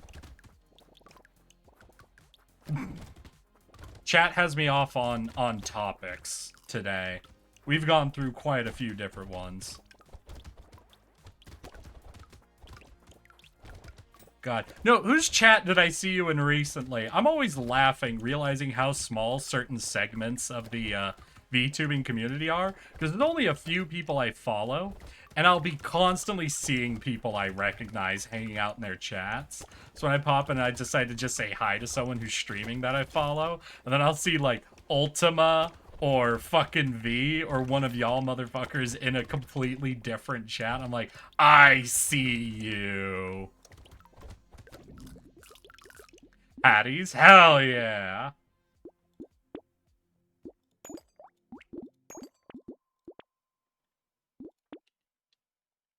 Doing good today. Played some Phasmophobia. I have not touched Phasmophobia in the longest fucking time. How is the game now? Like, I don't even remember what the last update was, but like, has shit been changing a lot recently, or have they kind of slowed down on that?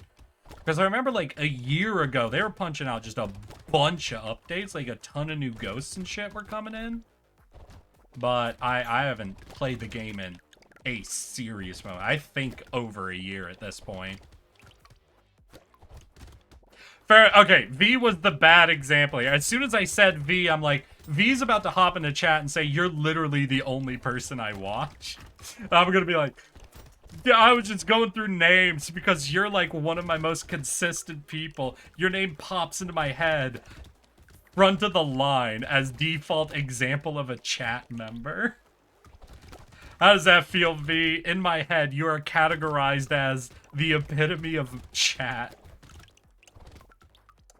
Live with the consequences of your own actions and my biases. Yes, we take tardigrade. Let's, you know, just recycle this one. Taking the red. A little bit of range is fun. We have a lot of luck, so we'll lock in an elephant. How are we doing on luck options? I'm only now remembering I'm playing Lucky.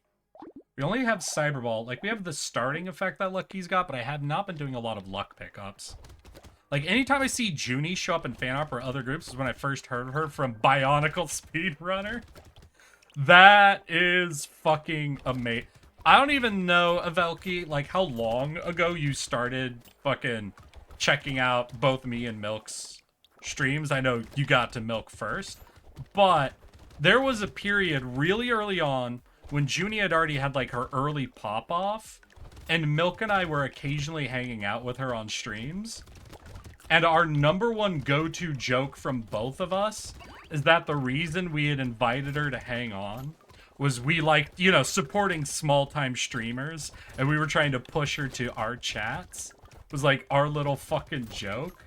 So it is always funny to hear from, like, 2 or 3 people I know of that have actually found either me or Milk first and later became a Junie head, where it just reminds me of that period of time where we were like making that constant joke, and it turns out in a few, like, 1 or 2 people in her chat of thousands are actual examples of it, and that's just funny as hell to us. Lock you in. We'll lock in the knockback since we have the knockback scale. Still not getting a lot of luck options, unfortunately. Like, I haven't been offered the Pearl, which sucks. Lucky's the perfect dude to get a Pearl build on. I don't know. Should I start looking for, like, a different weapon to swap to? Like, the slingshots are great. Especially because I can stay away from the boss and just bounce off to hit him. But still. Hey, Zelix! Thank you for the 3 years, 11 months, and 27 days, my dude. You're so fucking close. You're so fucking close to making me feel like a goddamn uncle, and I am not here for it. I am not ready to start hag maxing. Don't you make me hag max. Fucking kids rolling around on my lawn and shit.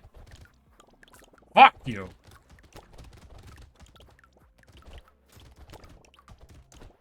When I was your age, I had to stream uphill in both directions. Velky, thank you for the 8 months and 27 days, my dude. Fuck yeah. There's some luck. We'll take that. We can grab that. Grab that. Oh, that's pretty good. We'll take that. We can lock in Cyberball, another tardigrade, another slingshot. All right, really good buy coming up. The flow of time itself is convoluted. True. You know what? Fuck it. Time doesn't even flow. I've made the decision for all of us. Time has no longer flow. Time basic as fuck. It's got no riz, it's got no flow, it's got no drip whatsoever. Why the fuck? Hold on. I just realized, why do we refer to, like, coolness with a lot of water terms? Like having drip and having flow? Yo, why is coolness a liquid? Is being cool a liquid?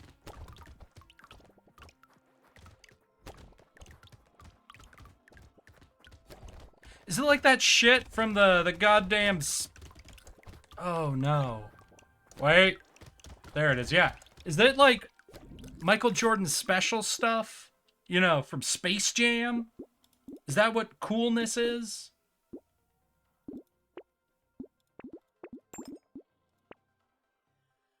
Do I get a rocket launcher? I don't think I get a rocket launcher. Cool people are just liquidy? Gotcha, gotcha. Maybe they're a plasma.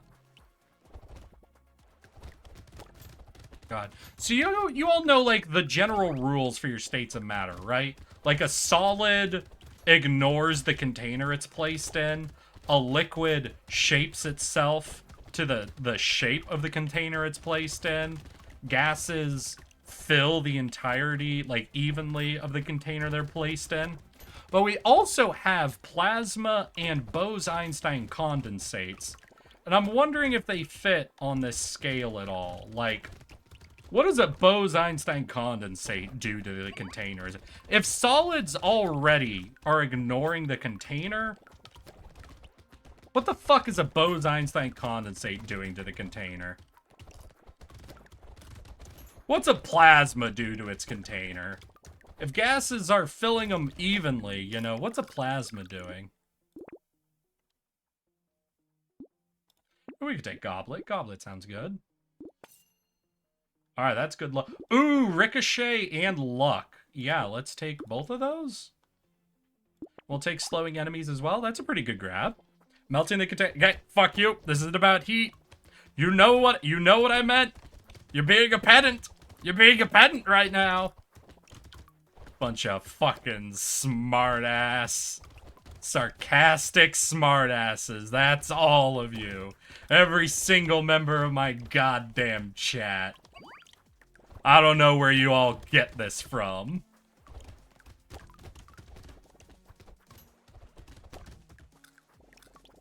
I blame the Europeans for cool being a liquid because they base their system of measurements on water. Oh. Ugh. Sorry, I need a drink.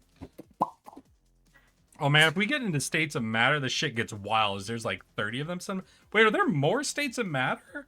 I thought we had 5. I thought we had 5 states of matter, right? Plasma, gas, liquid, solid, Bose-Einstein condensate. Are there more? Hold on. States of matter. Time crystal? I'm sorry, is this Google's AI fucking with me right now? What the fuck do you mean time crystal is a state of matter? That doesn't even sound like a state of matter. That sounds like something I unlock in a tech tree. That's a future technology. What the fuck do you mean time crystal? A lab-made state of matter that disintegrates after a short time? What? A fermionic condensate, a lab-made state of matter that can flow without viscosity. Ferroelectricity, a state of matter with spontaneous electric polarization? What the fuck am I reading? I want to chew on a time crystal? Chat, is this real? Chat, what the fuck? Technically, glass is a state of matter?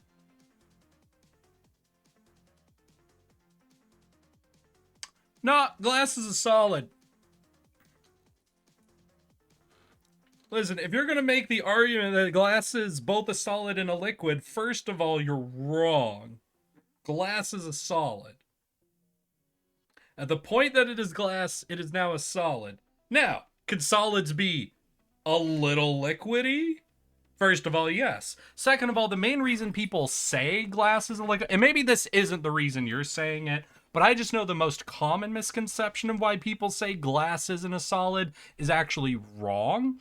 People like to say glass is a liquid or glass isn't a solid because in a lot of older structures, people found that the base of glass panes was thicker than the top of glass panes. And the theory was, over enough time, glass would flow down to its base, sort of like a melting candle. Like, it's still liquidy enough to be flowing from top to bottom. There are two problems with this. One, what are panes of glass constantly exposed to?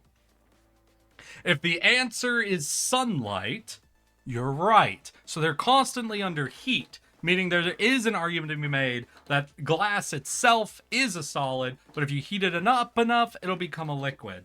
The other is that in the old days when they made glass, while it was becoming a solid, they would leave it to dry. So during that period of time, it would flow down slightly and make one side thicker. So what side would you put at the bottom when you're installing the glass window? The thicker side or the thinner side? Basically, at this point, the reason most of those windows have thicker bottoms are because that's just how the glass dried, essentially. And it was smarter to put the thicker part at the bottom to begin with, because if you put the thinner part at the bottom, it was more likely to break. And if it broke, it would be replaced. And if it was replaced, the replaced panes that would survive longer would be the ones that had a thicker bottom. Essentially, it's a selection bias, not evidence that glass is a liquid. Fact bomb.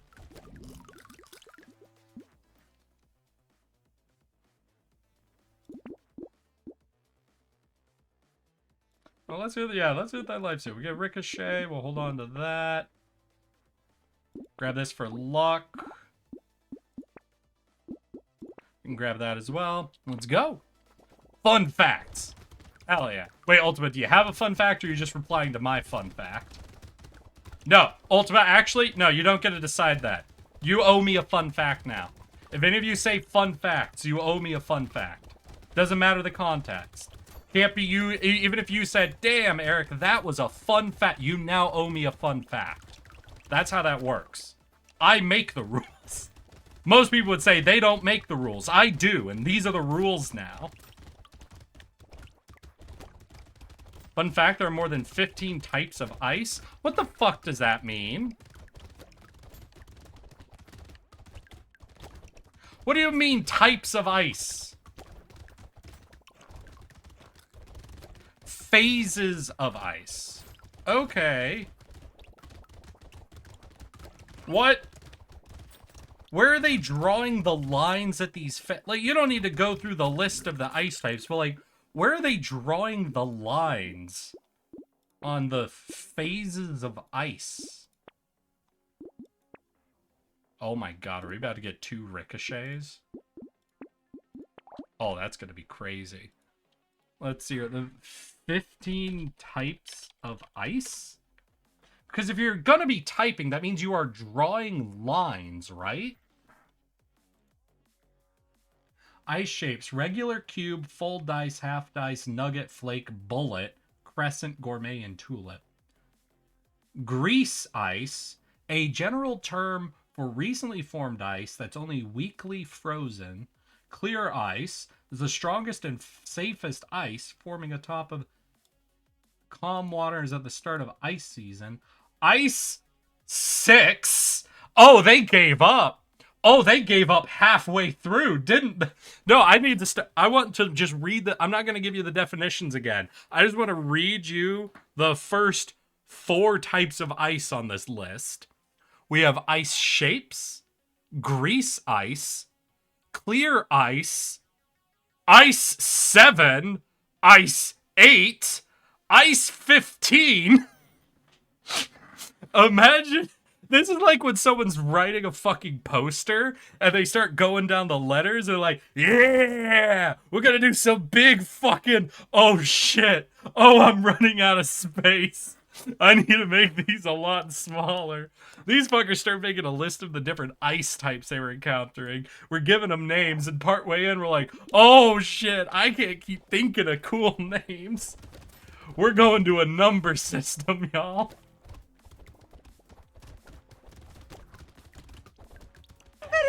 That's amazing. Hey, just wanted to thank you for the 3 years, 7 months, and 22 days, my dude. Fucking amazing. Absolutely brilliant. I think I need at least one more instance of that thing that automatically attracts material. Because we have at least one elephant. Picking up materials is like free damage for me. So I really need a little bit better pickup range stuff going on.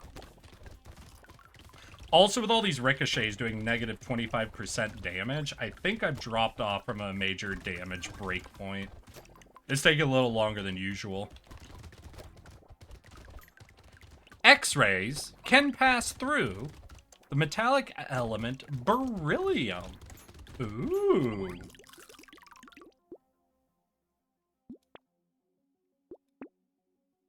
Oh, there's a solid range damage boost. Oh, let's give it all up again. Hell yeah. No, what was it? Let's hear.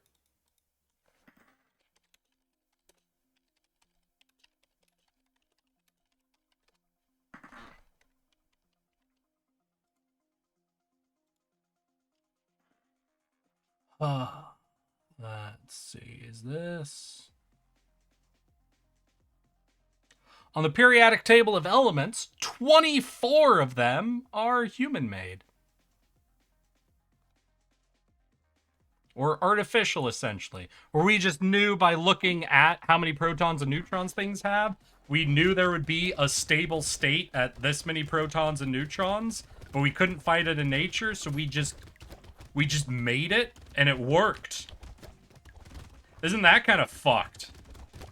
In a weird way, right? It's like, yeah, so technically there's never been the natural stats needed to make this thing. But in theory, it should hold itself together once it's been made, so we just made it. We just told the universe, hey, we know you've never had to actually hold this shape before, but we decided we wanted to see this shape, so fucking, here, you've got to deal with this now.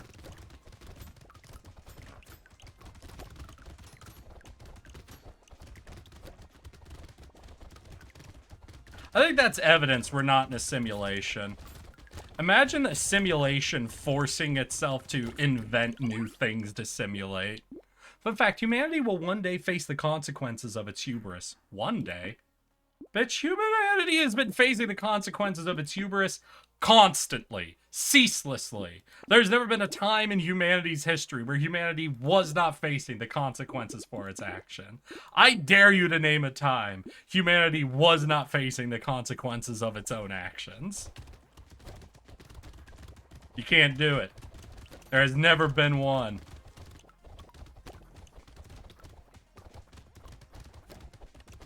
From the first moment a human threw a rock at another creature instead of ripping into it with its own claws and teeth, it has been having to pay for this monstrosity.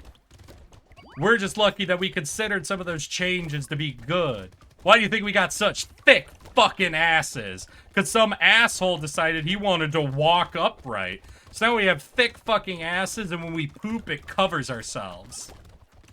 You ever notice deer don't shit on themselves? They could just be walking poop, and it just falls on the ground, not hitting them. But we shit all... God damn it. That's our hubris right there. I gotta do something bananas, I think. Just something crazy.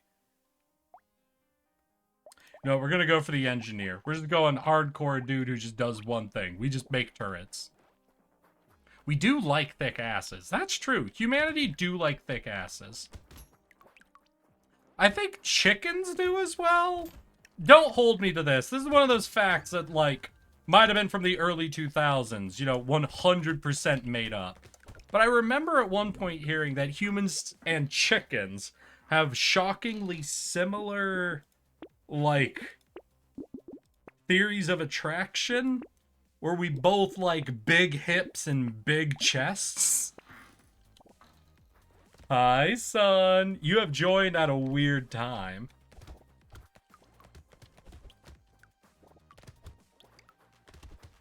Like humans and chickens be targeting the same hip to waist ratio? Sounds pretty chicken to me.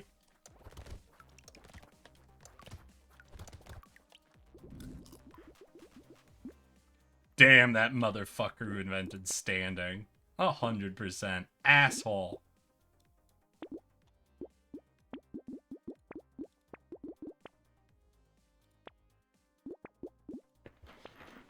I know lots of ostriches fall in love with specifically their female caretakers in zoos. Damn, is it all birds?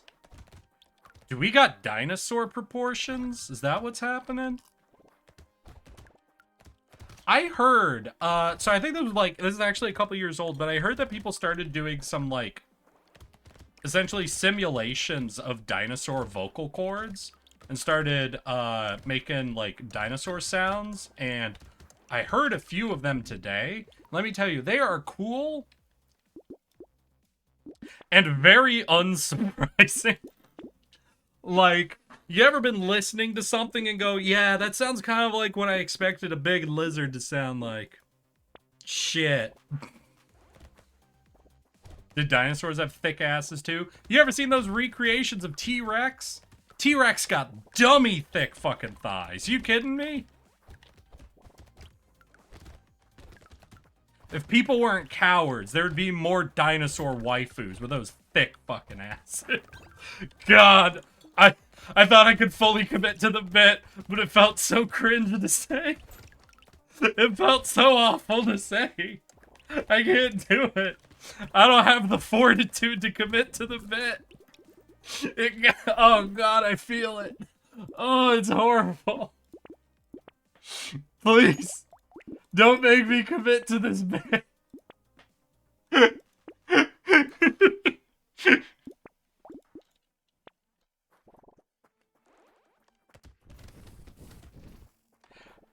Now you make me want to sexualize a T-Rex. I didn't make you. I made you realize that you always wanted to sexualize a T-Rex. I mean, that or all these people who are, like, theorizing what dinosaurs look like are just horny as hell. Come on, they give those motherfuckers hips out the wazoo. Like, y'all ever looked at, like, how they drew dinosaurs and, like, what was that, like,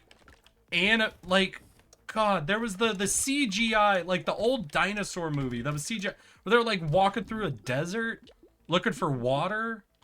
And those fuckers had hips. Like, unnecessary level of hip going on. Maybe all I'm doing is outing myself right now. But to be fair, never to this point have I thought that maybe I wanted to fuck a dinosaur. It's only now that I'm remembering it.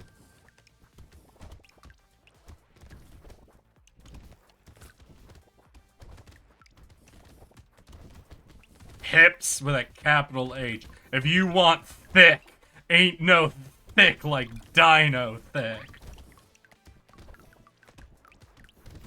I remember a movie vaguely like minus dino hips. Alright, hold on. No. You ain't escaping. Let's see here. CGI dinosaur movie? Oh, it was just called Dinosaur.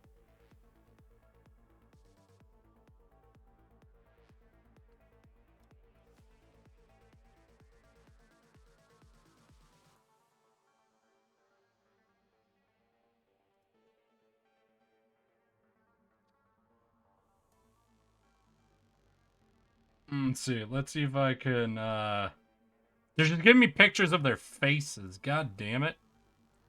Give me a body shot of these dinosaurs. You cowards.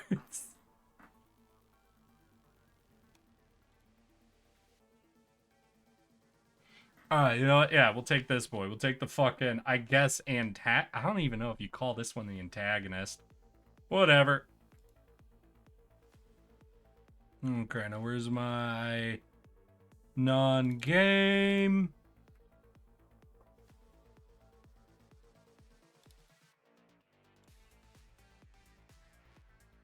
There we go. Wait. We'll just zoom this down a bit. Okay, okay, that's still too big. Zoom it down a bit. Look at those hips! Nah, just look at those. Do you see how thick that thing's hips are? That thing is only legs. Where'd the music go? We got to the end of it. Y'all didn't request anymore. There is no more music, Kavelki. Hips with a capital H. Egg-laying hips right there. Oh my god. Damn.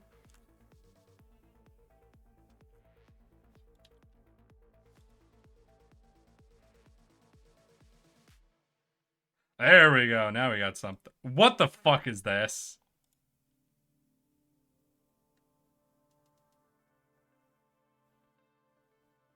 Avelki, what the fuck? No, Avelki? What the fuck? I tried to request something, but it was too long. Why did you request something that's over 10 minutes? I know what I set my limits on, Avelki. Wait, no, that was V. I know what the limits are for that, V. Why the fuck were you requesting something longer than 10 minutes? Don't come in. Oh, you did this. It said it was just too long. By too long is 10 fucking minutes. If you had something longer than that, then you're a fucking monster and you already know it.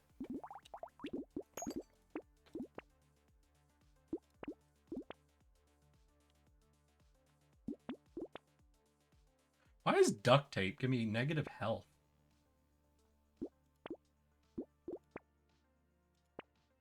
You know, yeah, I'll take even more pickup range. Being the engineer, having some pickup range is pretty good. We also have a thing. I just remembered. I think all of our turrets spawn next to each other, right? Structures spawn close to each other, right? So we just create a death ball more than it. Metal Hattie! Blocks down. Fuck you. How you doing? You were doing something different today. You were doing something that wasn't Yu-Gi-Oh! And I remember you were doing something I'm like, shit. I kind of want to do that too, but I have plans. What were you doing? How you doing, Metal Hattie? What were you up to? Can't even remember what I was jealous of you for. Was it Helldivers? Were you Helldiving today? That doesn't sound quite right. ROR! That's right! God, I don't think I even have it installed anymore. It's been so long since I've done an ROR game. Well, what, you were playing modded, weren't you? It takes some engineering, takes some pickup range. Ooh, free turret. Fucking love those. Always take those.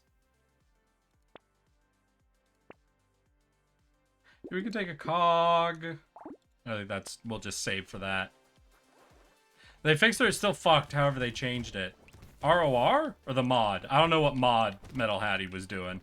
Mod Risk of Rain 2 played as Goku?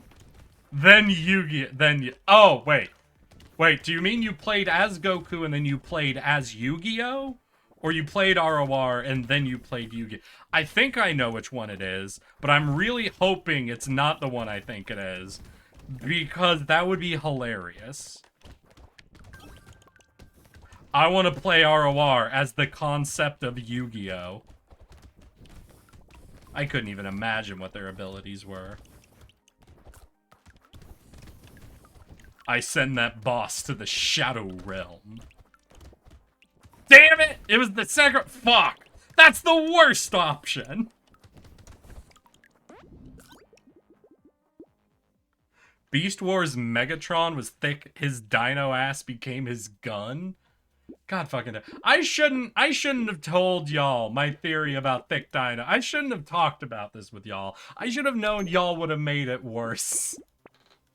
That y'all would have taken this thing where I'm like, aren't dinos kind of crazy thick when you think about the way they're represented? And now y'all just horny. That's all that's left.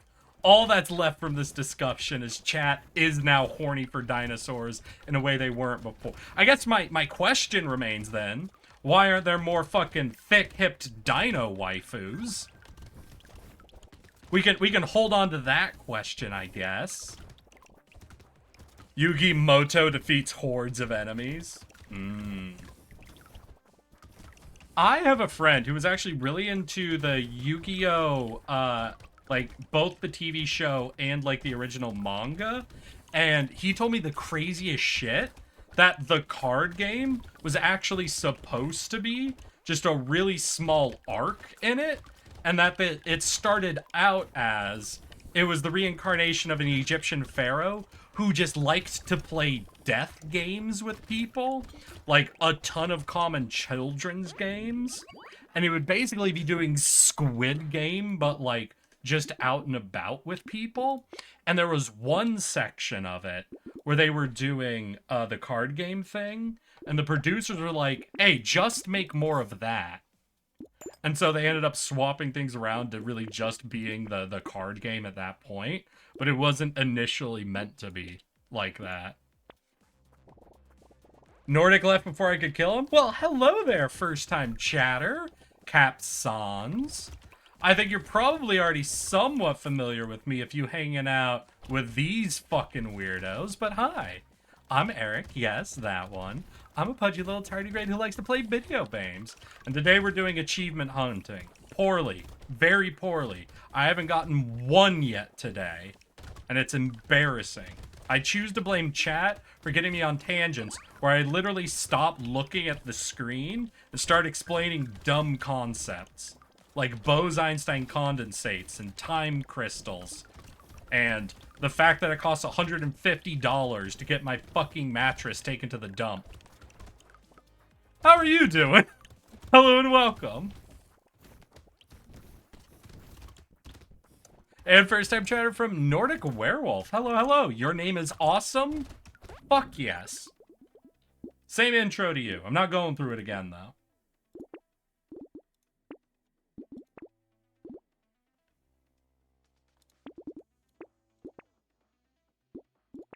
We can grab that, I guess. Oh, there. Yeah, we want to upgrade out of blue. What's weird for the wrenches is the very first turret is like just the normal shoot turret. Then blue is the flamethrower turret. But because it goes to the flamethrower turret, it deals less damage than the original turret and has slightly less range. So it can actually feel like a downgrade in a lot of ways. But like it opens them to start doing burn damage and other cool shit. But it's just this weird thing where I almost immediately want to upgrade away from blue wrenches to purple wrenches, because the laser turret is just significantly better for how I play, as opposed to the flamethrower turrets. At 3 people don't that to me, I'm not having any... God damn it. Metal Hattie, why did you bring a your chat argument in here? You're making this a hostile work environment now. Peace and love, homies. Do the thing for Capsons. All right. Capsons 67. I'm afraid Just Water has redeemed something for you. So, Capsans. And officially welcome. My chat is cursed and horny at all times. I hope you're ready for that. Actually, mostly they're pedantic and smartasses. I don't know where they get that from. Definitely not from me. But they also do get horny at points. Put extra... I put extra spice on everyone, and you know this. I have never not spiced one of these. Don't you accuse me of not spicing.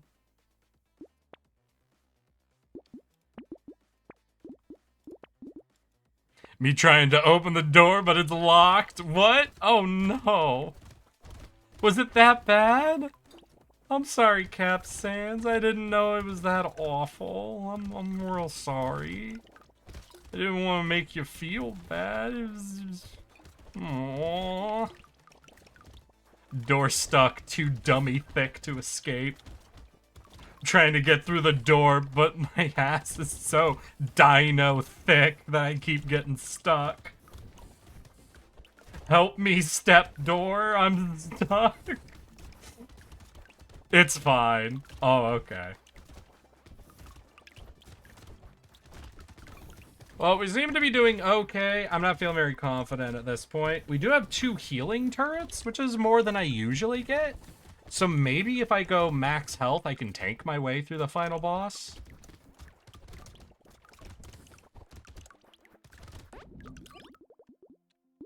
Yeah, so maybe we lean in that direction? Like a bunch of healing turrets and max health?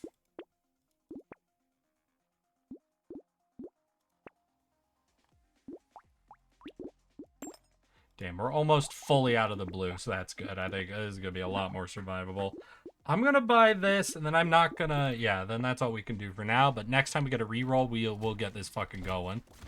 It just felt like you were trying to caress me with words. That is sort of the intent of that redeem, to be fair.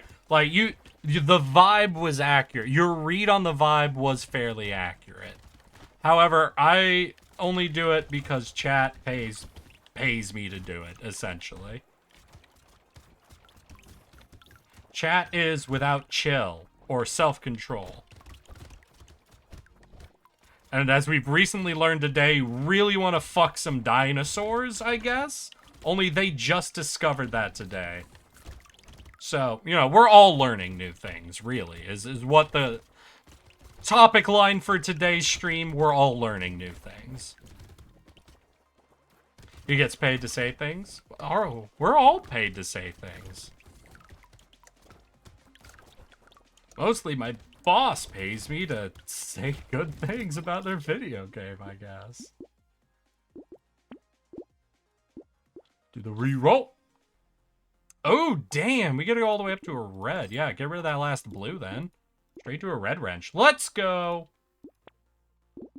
And we take a freebie turret, and that's fucking solid. Hell yeah. So we're gonna have 1 rocket turret with us. Unfortunately, we haven't gotten the pocket factory yet, which is sort of the best thing for anybody going for a turret build, but we're doing okay. We also haven't been offered any of the things that are like give your turrets crit or give all of your turrets fucking attack speed. Oh, I need to run back to safety. Health turrets, heal me. Thank goodness. Yeah, I've got 3 of these now. Fuck yeah.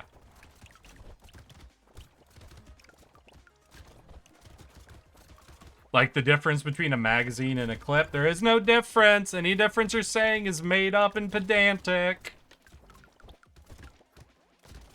Words' definitions are entirely based on how well they communicate the idea you're trying to get across. If the idea has been fully communicated, then it is the correct word. If I say you can go flirm yourself, even though flirm is not a word, if it fully communicates what I'm trying to say to you and you understand it, it was in fact the correct word to use.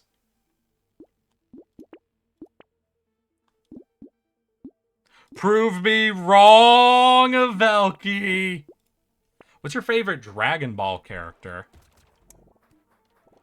Well, I've only seen the abridged series, so I guess Mr. Popo. However, that might change. Okay, Mr. Popo or Super Kame Guru. Yeah, I think Mr. Popo and Super Kame Guru. Those are my favorite Dragon Ball characters. I've never seen Dragon Ball. I'm sorry.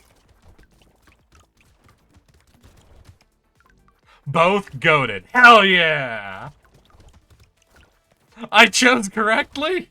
Wait, but I've never seen Dragon Ball. How'd I get that right? How'd I get that right off the dome? That shouldn't be possible, right? Or just so good they transcend the show itself.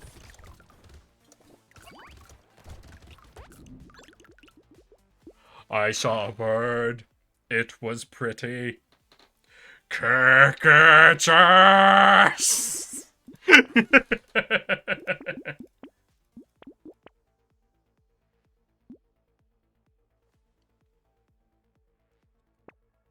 No! No! No! BRB snack time? Hey, get yourself some snacks, dude. Oh god. No, not evolutions, please. Please, not. Don't evolve! Don't evolve! I can't break it! God damn it!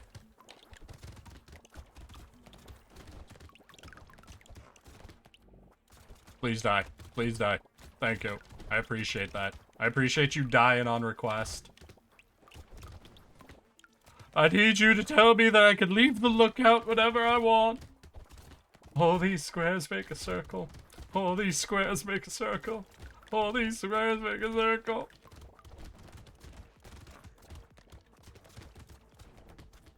Mr. Popo, you can leave the— Fuck you!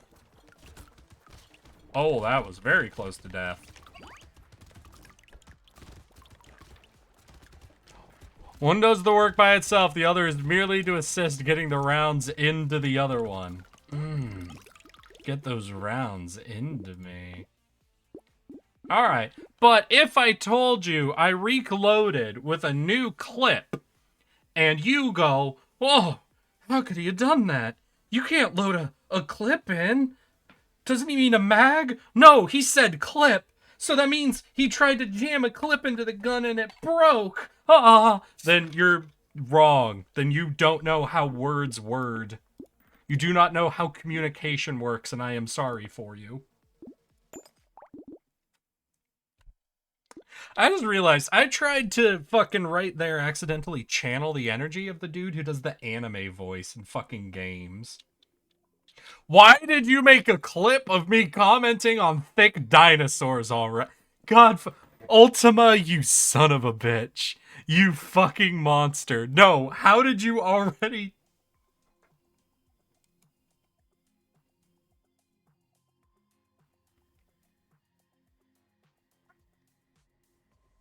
God fucking damn it. You should have just cut it right where I said, look at those hips, and left in none of the rest of the fucking context. You know what? Actually, one second.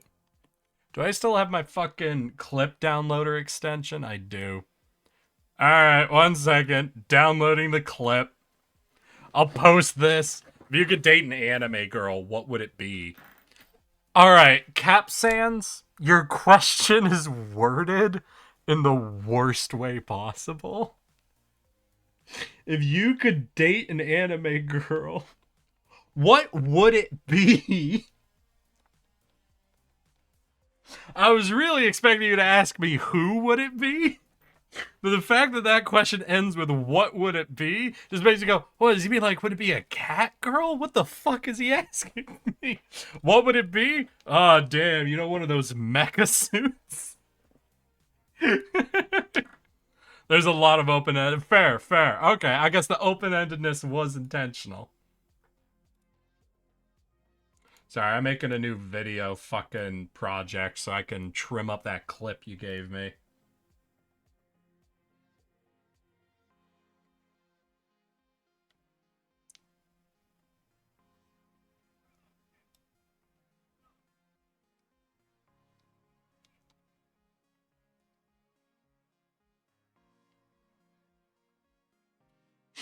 God damn. Alright, yeah. I'm splitting. I'm cutting and splitting this down to just those. Look at those hips!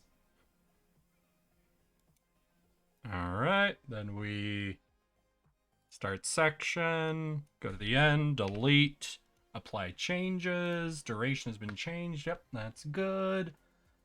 Project, we're gonna export project, change name, we're gonna send this to videos, yeah, we can just put it in the top folder. This is gonna be Dino Thick. And export, continue. No, I don't need to save the project. It's one video file that's 10 seconds long. God fucking damn it. Don't tell me I have to fucking save changes here. Alright, so we got that save. We go to video. Where's Dino Thick? There. Go to Twitter. It's here just for you at Ultima Angel. And this should be short enough. I can just slap this into Twitter, right? Twitter's fine with this level of data. Yeah, it is. All right, Ultima, we got you. 1 second. We posting it. You made it. You live with it.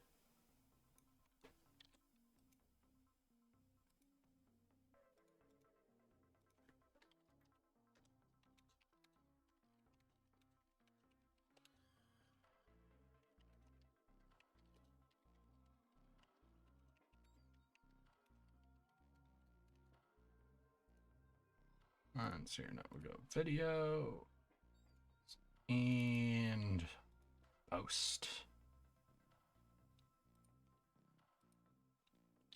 Alright, there you go, Ultima. You've got to deal with that now. Alright, I'm back in the game. What'd I miss?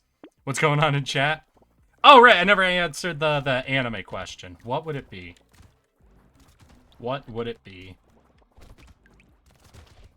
So, you said if I could, not that I had to?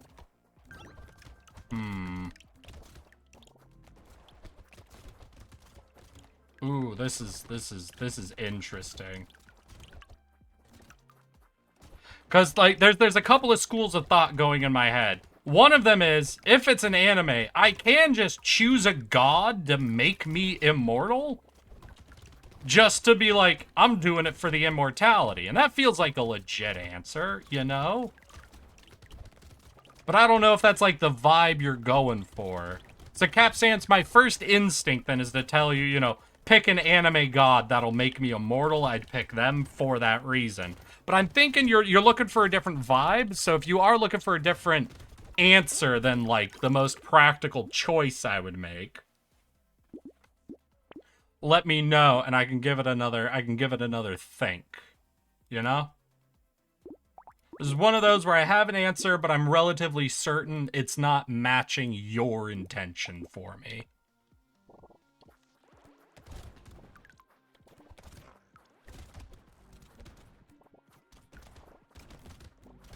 Then again, I just realized I kind of set myself up for a future diary level of problem, didn't I? Hold up, wait. No, because she was a god, and she was dating him. Ooh, wait, hold up. Yeah, I think I over-logicked this. I think I trapped myself in future diary. Oh, fuck, no. Wait, no, don't make me date her. Wait, can I take my answer back? Wait, Capsans. Wait, Capsans, where are you? Wait, don't lock in that answer.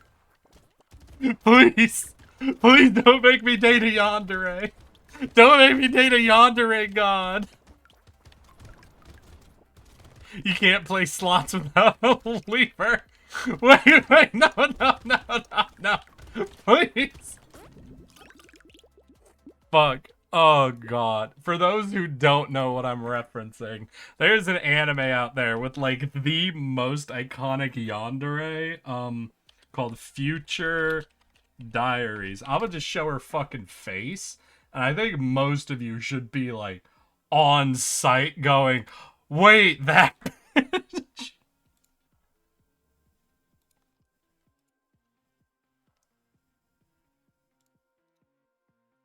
Save images. Oh my god, the original file was named Yandere Pose. Holy shit. Okay, that, you know what? Fair. Fully fair. Hey, that's not her. There she is! Yeah, and so this character, spoiler alert, for those who are concerned about being spoiled about future diary, don't listen to the next words coming out of my mouth. This girl became a god by winning a death game, but her fucking boyfriend died. So as god, she made a new universe so that she could date him and fucking murders everyone around him, including that universe's version of her. She straight up murders so she can't get close to him. It's fucking something else. So a review of it a few months ago? Damn. That show is bananas. It is... I didn't even know it was a meme when I first started watching it. It was about halfway through the show that I started thinking, damn, this show would be such a meme. And I learned that it was. That it predated my realization.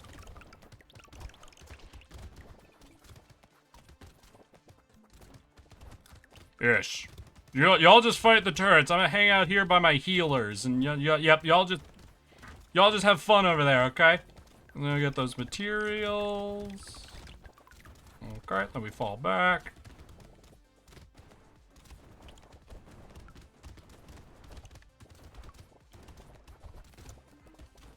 What? What's my most vanilla answer to this? Also technically a psycho in her own way. I guess Rem?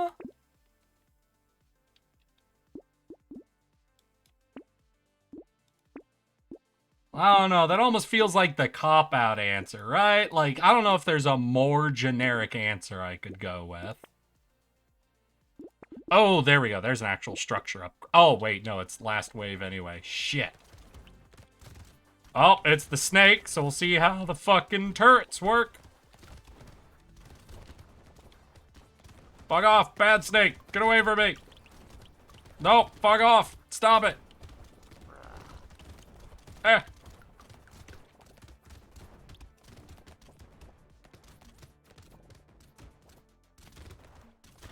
Fuck.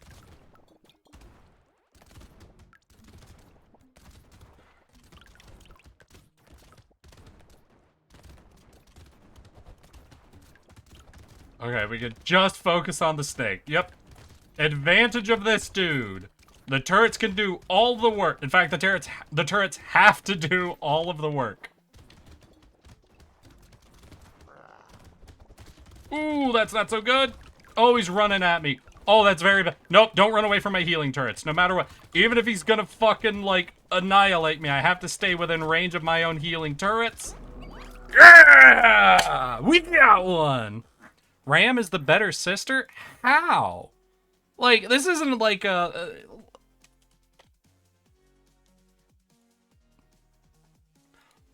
One of these characters has, like, actual story written in the fucking thing.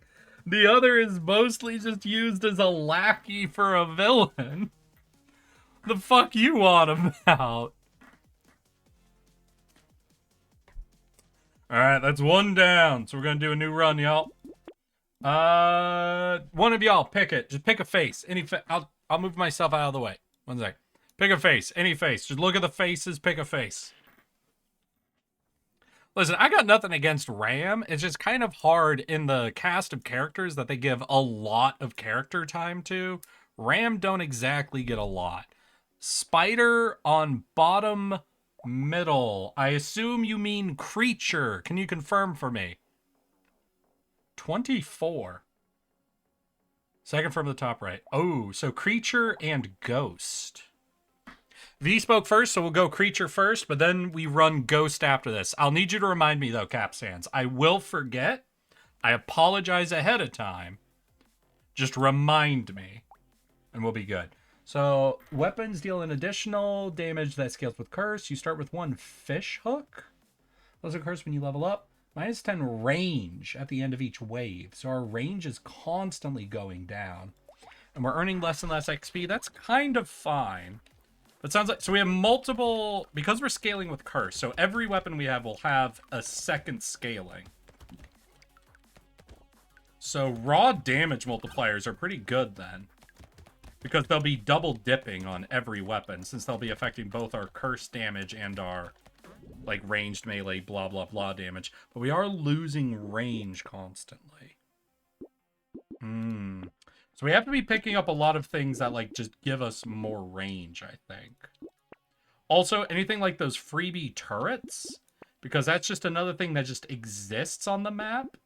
So it'll be feeding, yeah, like landmines as well. It just passively exists on the map, giving us more damage sources to be feeding off of the curse damage scaling. I always act streamers this, but ask me this question anything. I always act streamers. Okay, I think that's ask. I always ask streamers this, but ask me this question and ask me any question. I might need a couple of questions, Capsan, just so I can catch up to, like, where you at, you know? Because if I'm gonna pick a good question for you, I might need to know some shit, right? Capsan, what do you do for work? What is your profession? And what are you currently working on? Whether it's in your hobbies or your profession. If you think right now, what am I working on? Does that bring up a thing from work or a hobby? I want to know both of these. Let me know both of these.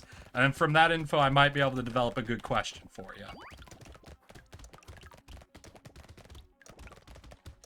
Chat members! What is your profession? To fuck with the streamer. That's my profession. Fuck, no, what's the whole quote from that scene? Wait, hold up. Wait, that I might actually have a good one in my head now. Let's hear Spartan's profession scene.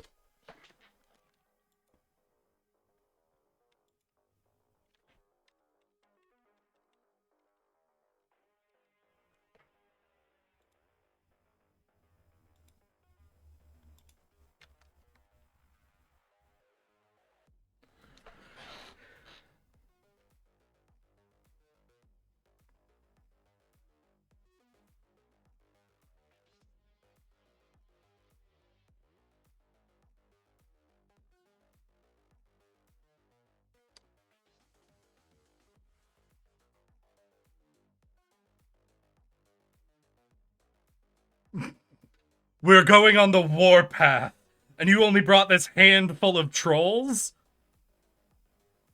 Chat, what is your profession?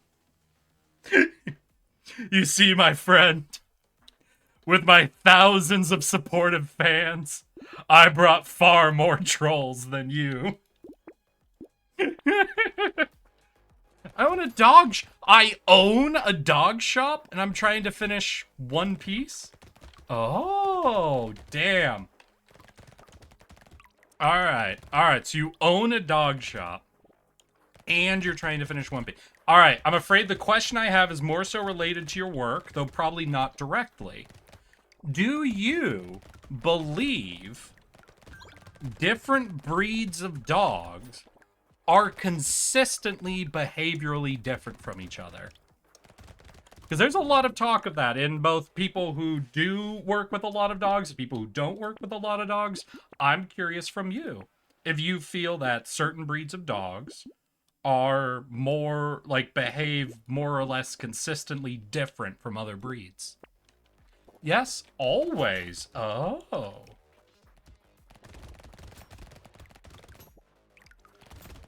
So are you, like, of the level that, like, what's the breed of dog everyone says eats children? I always forget. Pitbull? I think it's Pitbull. Pitbull, right? It's a Pitbull? Pitbull? Pitbull. Pitbull? Do you believe Pitbulls eat children? Or Pitbulls are, genetically meaner dogs? Bulldog? Ah.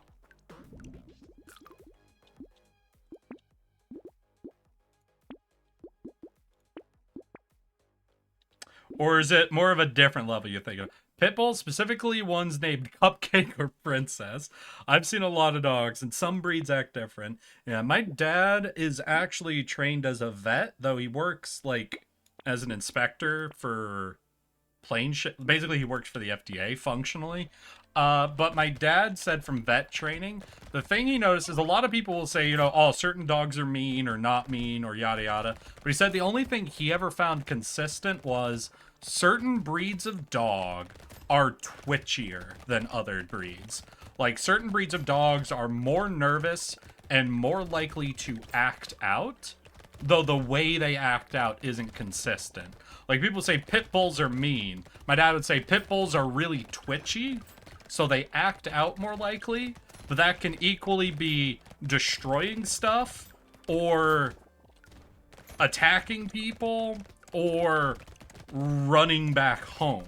Like, being really nervous and scared. And so what my dad said is the real difference is just, like, we spent, you know, thousands of years breeding dogs to be, you know, super chill with us.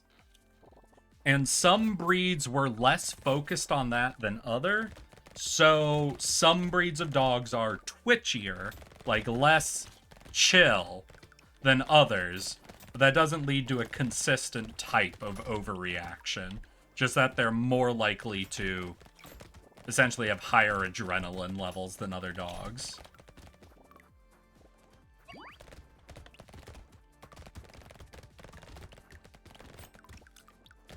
Basically, they're more fight or flight driven than other dogs.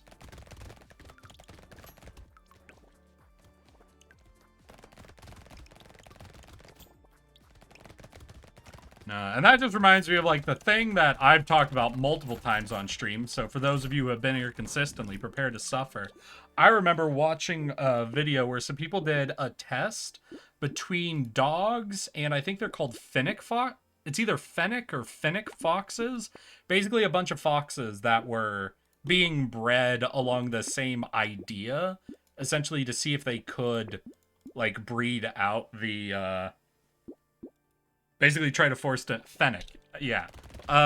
Tried to do the same thing we did to dogs thousands of years ago, but in more of like a cage breed, like modern style. And they had this experiment where they had essentially a cage cement room, and they had a person go inside and sit inside this chalk square. And the idea is they would let in an animal, and they would see how close to the square they got and how long they would remain close to the square. So the first thing they did was essentially they grabbed a fox that was essentially a wild fox, and you could see it just hugging the outside of the fence. Like, it never even approached the square. It was like scared of the person trying to stay away from them. Then they got a fox that was not a fennec fox, but a fox that was like rescued as a pup and raised around people. And it also stayed pretty well away from the guy, though it showed like less fear. Obviously, like, didn't raise its hair or shit, but it just sort of stayed away from him. Then they got a fennec fox, which would be curious, come up, but then it would leave, and it would spend most of its time towards the outer area of the pen, but it was, like, interested enough to come see what was up with the person. And then when they let a dog in, the dog ran over and was basically climbing on top of the guy, trying to get him to pet it. Because for some reason, this human wasn't petting him, and he didn't understand why. And it was just such a moment of like, oh, that's how hard we fucking did that, huh? We really did a number on dogs. It was just such a moment of going, oh yeah, dogs really like us. And then the other fact that I just know is wolves don't have eyebrows. Which doesn't sound like a crazy fact when you first hear it, but then you realize dogs have eyebrows.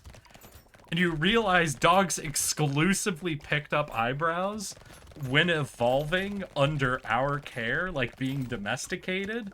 So dogs only have eyebrows to emote to humans.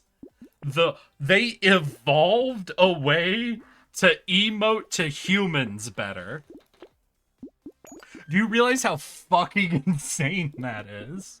That they evolved to emote to humans better. I'm sorry. I don't know if I'm the only one that just finds that absolutely insane. But I do. I find that so fucking crazy. Look at this bro about to talk about dogs for 10 minutes. Alright. Who knows about the dog-free subreddit? I follow them religiously. I love reading things coming out of dog free. Essentially, this is a subreddit of people who despise dogs. And the number one question that shows up every week that they're always asking, always is, when did society become so obsessed with dogs? When did people suddenly like dogs more than other people? When did people become dog crazy? When did this happen to society? And they're obviously fishing for the answer that this was a recent and crazy thing that happens. And I'm always fighting the urge to engage. It is. Yeah, yep, you could tell immediately. Yep, V. Because there is actually some very interesting archaeological evidence about when this happened. So there was found this old grave site that was found on a farmstead. I can't remember where. I think it was somewhere in Europe. But essentially, this was at a period of time before, I think, even the Roman Empire had risen up. This is like real fucking old, essentially. But it was like a consistent plot of land. So this was after early agriculture, where people were developing plots of land to work. But before, like, the coalescence into cities. So maybe villages would be around. Would you fight Mike Tyson for $1 million, but it's prime Mike Tyson, and he wants to knock you? You didn't have to add the last sentence. If it's Mike Tyson, he wants to kill me for $1 million. So your question isn't, would I fight Mike Tyson? Your question is, would I let Mike Tyson punch me into unconsciousness for $1 million? Yes. Yeah, the answer, yes. Yes. If I could get $1 million and all that had to happen is I had to get punched into unconsciousness by Mike Tyson, I would, 100%. Anyway, so. Yeah, I guess that's true, but still. Essentially, though, they found this gravesite where there was essentially a family gravesite. So you saw a few generations of people who were buried there. And they found one dog corpse that was buried there as well. So it was a dog that was essentially buried with family honors, functionally, where they had taken their pet and buried it. So you'd think, oh yeah, so they really respected the animal. Not just that. What was interesting is they essentially performed an autopsy. I don't know if it's a different word when they'd been dead a long fucking time, you know? Maybe they just call it archaeology. And they found out that this dog was actually pretty young. Essentially like really low adulthood. Like dog equivalent of late teens, essentially. But still a pretty young age for the dog to have died. And it had essentially a birth defect, like a birth disease that some dogs still get to this day. That essentially caused it, since it was a pup, it was essentially constantly vomiting. It would have been very sick, vomiting. It wouldn't have been very good for hunting or pest care or any of the normal jobs you would have a dog do, essentially. It would have just been a very sickly dog for its entire life. And for it to have lived to a young adulthood meant this family had to have been consistently taking care of it, in spite of the fact of how probably unwell this dog was and how it wasn't contributing to their farmstead. And again, this was like pre-cities, like villages, towns maybe, but not like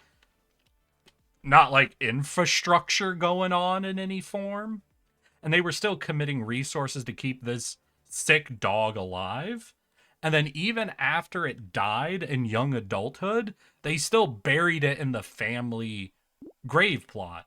Meaning this family cared about this dog enough that in spite of it not contributing at all to the household, being a sink on their resources, and dying young, they took care of it through that whole time and buried it with family honors. Humans have always been creepily obsessed with their pets. Listen, humans, if there's one psychological trait that will separate us from every other sentient creature that we may discover in the universe, if we discover intelligent aliens, the one bet I have about the difference between humans and intelligent alien life is our hyperactive ability to personify onto anything. Humans' ability to see anything and everything as just another member of the herd is so fucking insane. Humans try to become pets with tigers and bears. Humans will personify rocks and fucking hunks of wood. There is something wrong with all of us. Like, there are some animals that have adopted other species as a part of the herd. This happens sometimes. If, I want you to really think about this. If you were, say, walking around, yeah? Just on the street, normal day, and a fucking, what's just an immediately like a king cobra snake, right? Like an immediate is a threat sort of creature that is horrifying to see and is probably not natural to your environment, fucking slithered up to you, right? And just started booping its snoot against your shoe and like looked up at you and did the little tongue flip and like booped your shoe again and tried to wrap around your leg and like made no effort to bite you. How many of you would not from that point think, oh yeah, this is my snake and I'll kill anybody who tries to hurt him?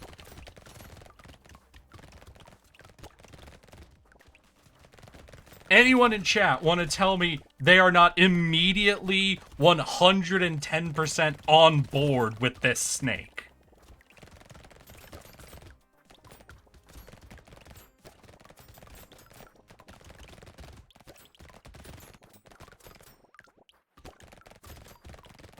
I'm not hearing anybody disagree with me.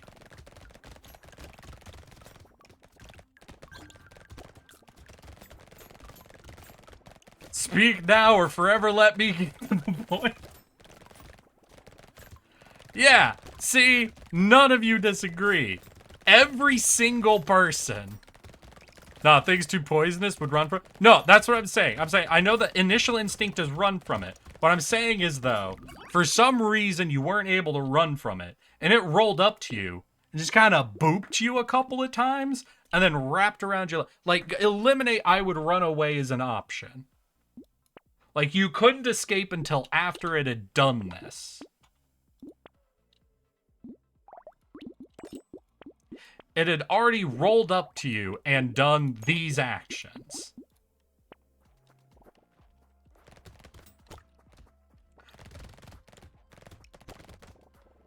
I feel like most people would say, oh, yeah, this is my snake now.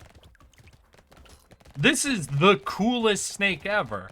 And I really want people to think about the threshold for trust that is required for a human to decide you are now their friend is did not bite them on first meeting them.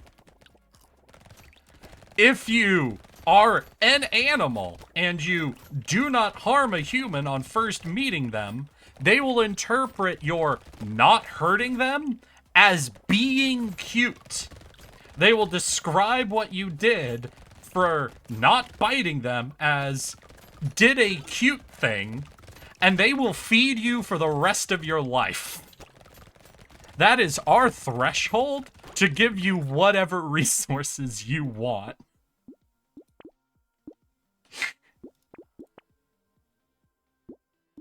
Humans are fucking psychopaths when it comes to growing the herd.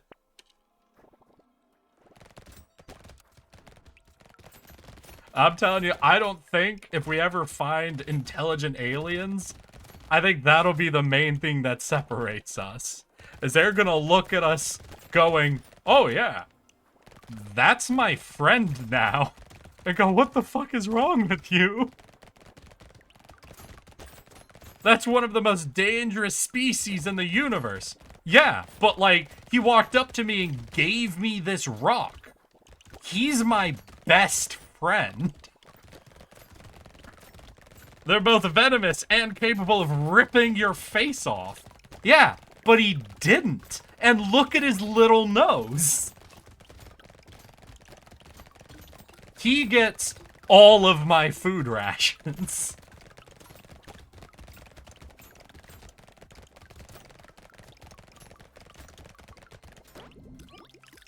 It really makes you realize, like, as much as like humans do fucking kill each other and all this other shit, it really does make you realize how hyper social humanity is, how much we're weirdly chill with other humans and creatures that aren't even human.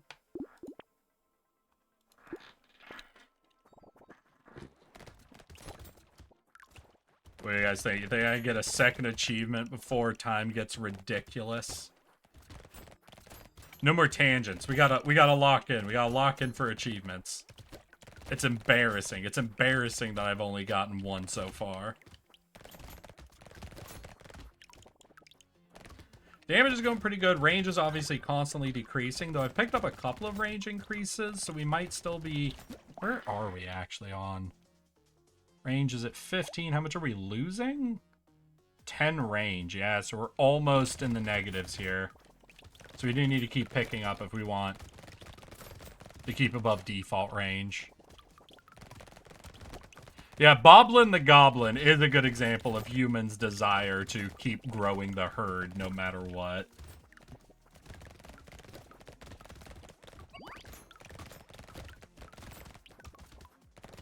But sometimes it's crazier than that. In my campaign, I had one player who, anytime there was a Boblin the Goblin type situation, their first question to me would always be, can they dance?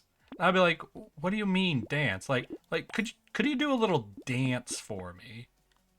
What do you mean do a little dance for you? Like, I want to see the goblin, like, you know, do a little dance for me.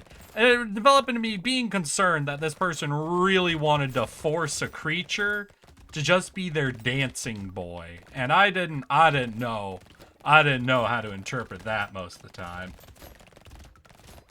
There's something not quite right about every creature you encounter, you wanting to turn it into a little dancing boy for your entertainment. Have you ever heard of a Boomba? Is that like a Roomba with a grenade on it?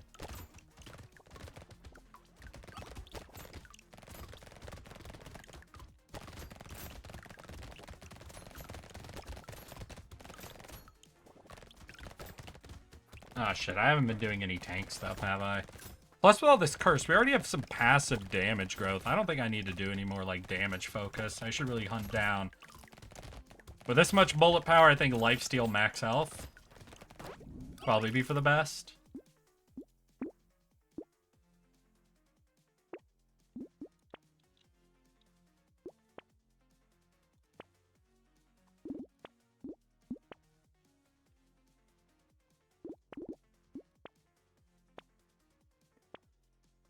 Oh, well. The Claymore Roomba. Okay. So pretty much what I said. Oh my god. They put a Claymore on a Roomba. I don't know if that's gonna clean anything. That's gonna leave an even bigger mess than it started with. And it can't go upstairs.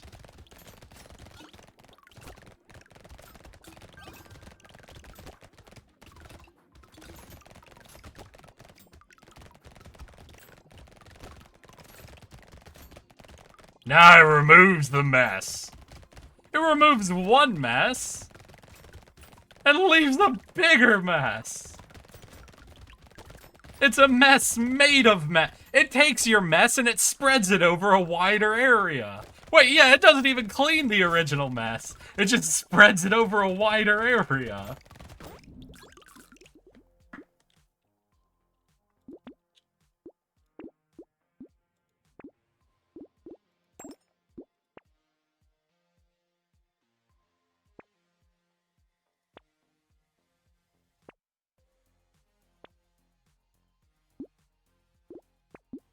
We'll go to buy both of those, I think, but we'll wait till we can buy them both in one go.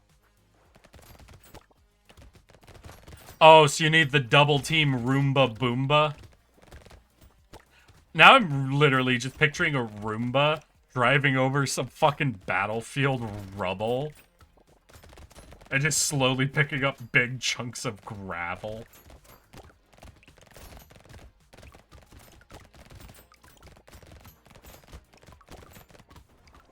Damn, we over 100 damage with the SMG bullets? That's fucking crazy.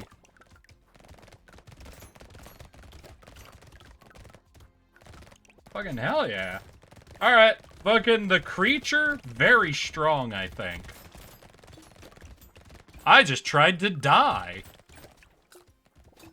I tried to prove myself wrong on that sentence, as I said it.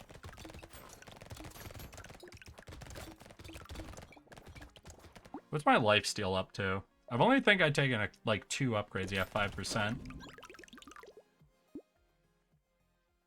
Well, this'll do. Ooh, wait. We can do a discount, then we double buy that, get a ton more lifesteal, take damage and curse. Doesn't upgrade anything. Armor. You know, armor and curse, because that counters the minus 1% damage. So that's a pretty solid, like. And we'll hold on to this to undo some of the range problems we're getting.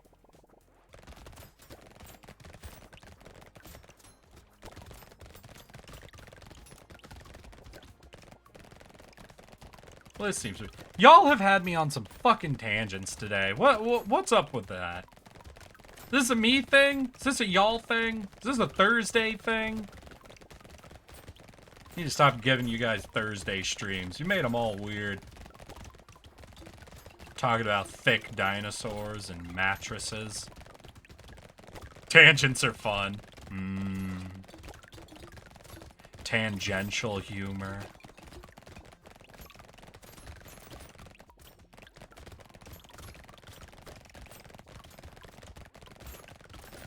Is a hypotenuse a tangent?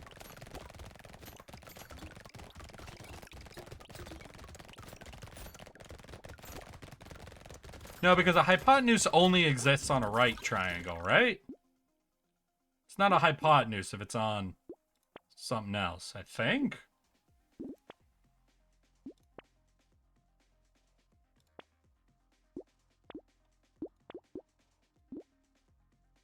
Oh, we're already there. We're already at last wave. Alright, so we'll take some more lifesteal. Take some more lifesteal. Well, I would have liked this. Damn. Fuck it. I guess some HP regen and we go. It's the snake again? I haven't gotten the shark once. We've gotten to the boss 5 times today. And it's only been the snake. Oh my god. Yeah. Fucking hell. Sour, it's Thursday. Sour, yeah. You got Sour, I streamed on Thursday. Yeah, we got it. All right, so let's see here. I had to do the ghost, right? Plus 10 damage with ethereal weapons. Right, so we'll just go attack speed. Let's go for it. Or should I have gone tank mode with the wand?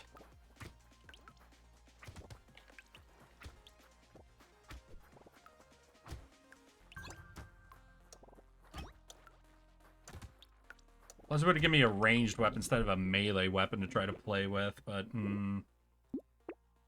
Lifesteal. We can take that. Take another knife. Take another knife. Lock that in. Let's go. Yeah, no, I hate to break it to you, Sour, but yeah, the Thursday stream I did like 2 weeks ago. That was me doing a Thursday stream because I promised I'd do a Thursday stream. And today is a Thursday stream.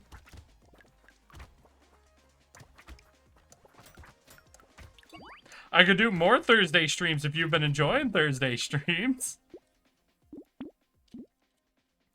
But homie is at the Thursday stream. Wonder when he gonna get a Thursday stream. Homie, you here?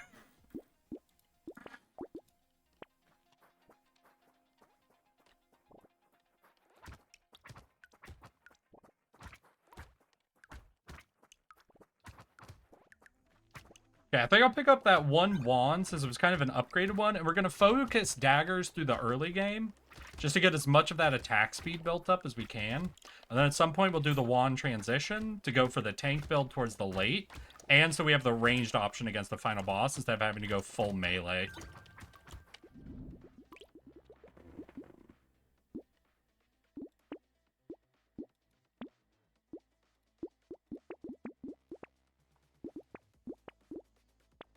Let's go! Let's do it!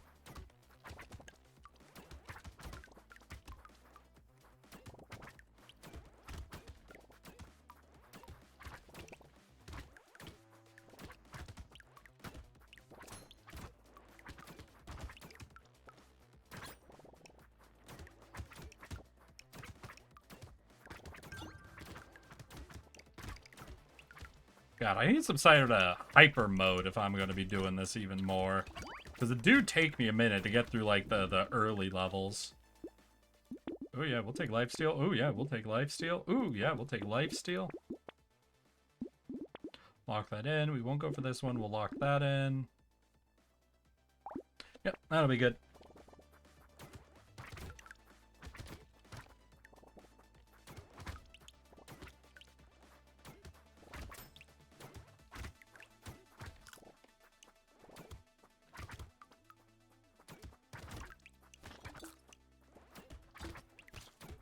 Ooh, shit. Took an early hit there.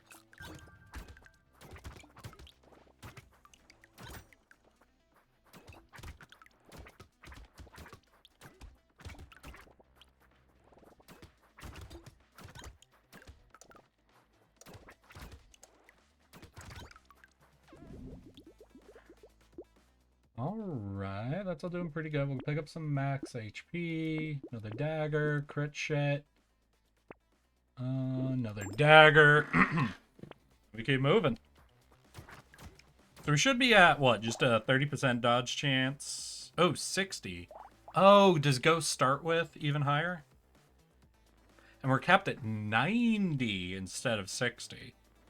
Gotcha, gotcha, gotcha. I think I've already made one attempt as the Ghost for y'all, but hey, someone requested them specifically, so we good.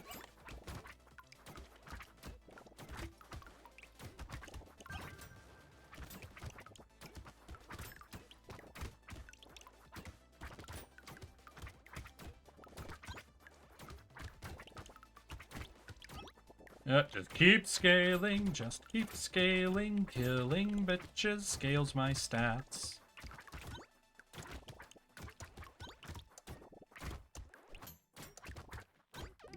Alright, we're getting through it. Attack speed's good. Grab this. Keep looking. Oh, we'll grab Pearl. We can lock in more luck to maybe scale with the Pearl, but...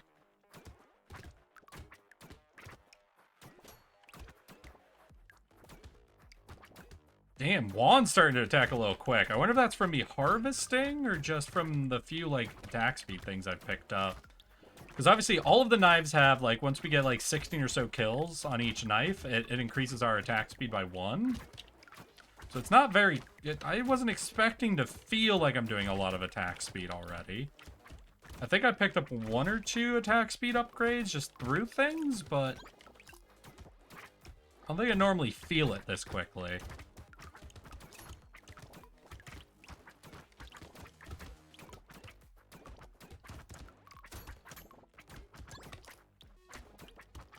There we go.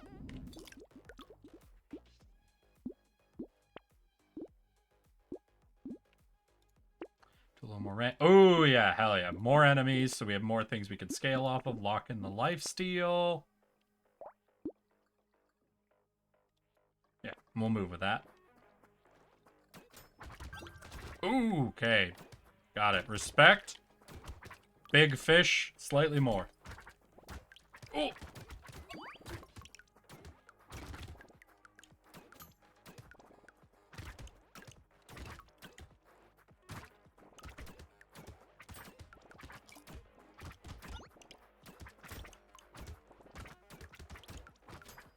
Alright. Making a bit of progress. Yeah, so I don't quite have the damage I would like. Those anglerfish are actually being a bit of a threat to me, and I'm having to really position around them for intentional counters. So do I need to focus down more damage? No, maybe I go and start doing the wand transition now, like swap down one dagger to get one wand.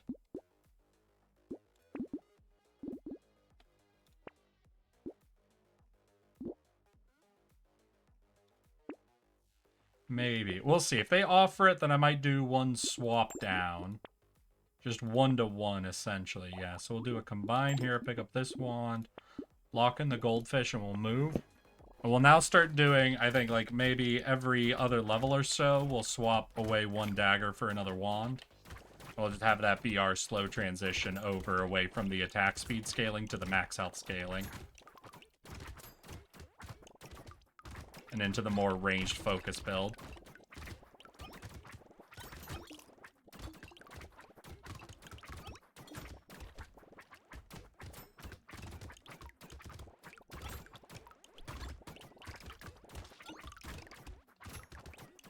Spaceman! Shit, which one is that? I think that's... Nope, it's... There we go! There you go, Just Water.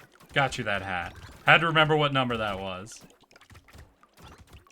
I'm a spaceman, got a rocket on my back. Spaceman, oh, raving like a maniac. I'm spaceman, got a rocket on my back. Universe is down for my rave attack. Hey, we got the chest right at the end. Fuck yeah. Max HP. So we'll do the reroll, and damn, oh, that's super great. We could take the dodge, though. We could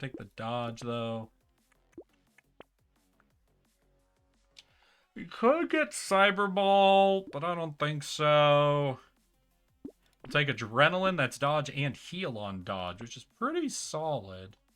We'll lock in for a little more luck, and we move.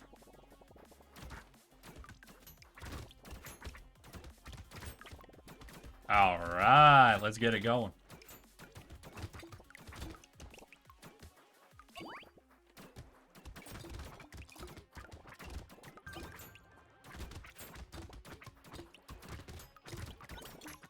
Okay, am I falling behind on damage? It's seeming to take a lot more attack rotations than I'm used to at this point.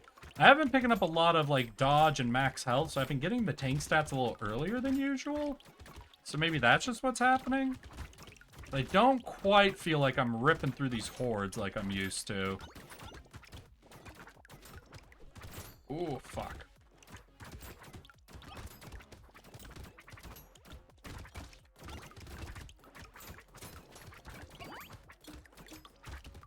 Alright, we're caught up a little bit now.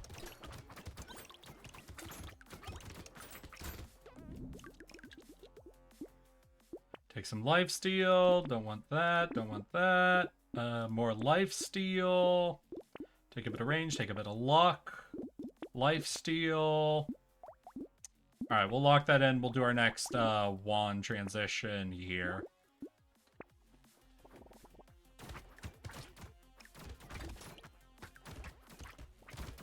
Right, this is the variety wave. This is one where they throw a bunch of different things right off the bat.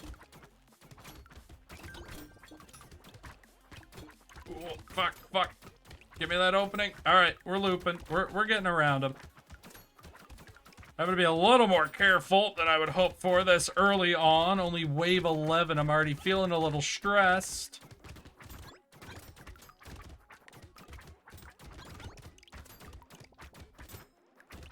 Feel like I don't have enough damage. Oh, okay. Yeah, we definitely need to look at getting some more damage because I'm not pulling through this at the level I like.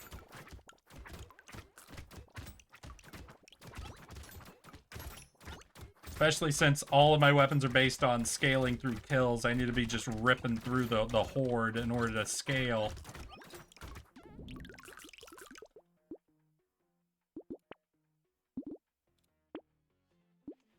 Okay, so we'll combo these, pick up another wand, get some damaging curse, get some more damage.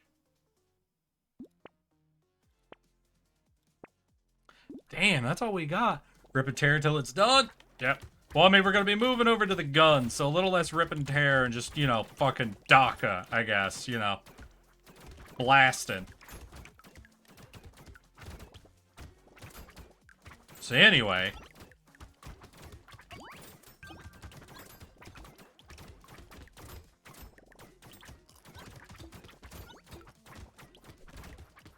Can I offer you an egg in this trying time?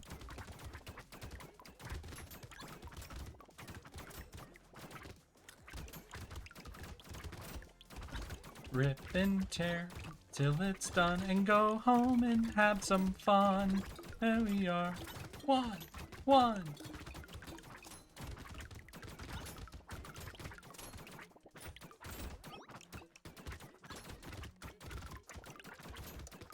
But we do be having a bit of attack speed building up now. I think we're getting there. We're getting there.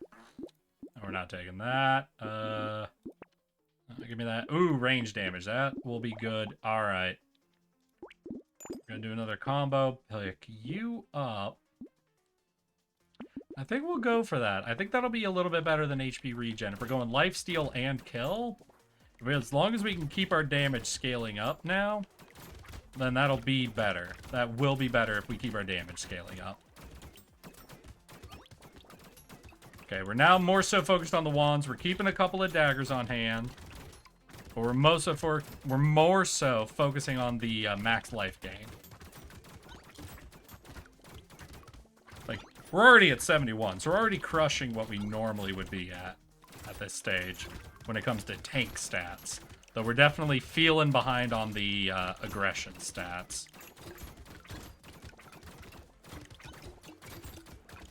God damn, raid sharks! Stop it, die. All of you die. Fuck off and die.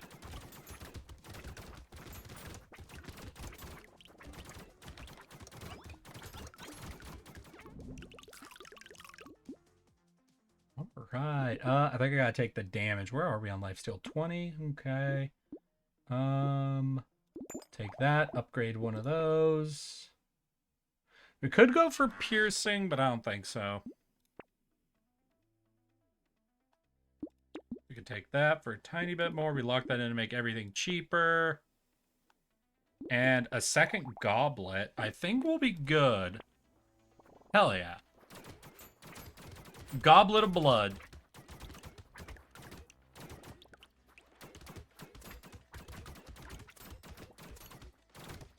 Yeah, we're only dealing, what, 40 damage per shot with the wands? And not really any more with the knives, so yeah, I think it's damage focused for now. We'll let the wands just handle the tank stats on their own, essentially. We've got 20 lifesteal, which is already a pretty good medium amount. We have 80 fucking max HP already. So that's scaling just fine.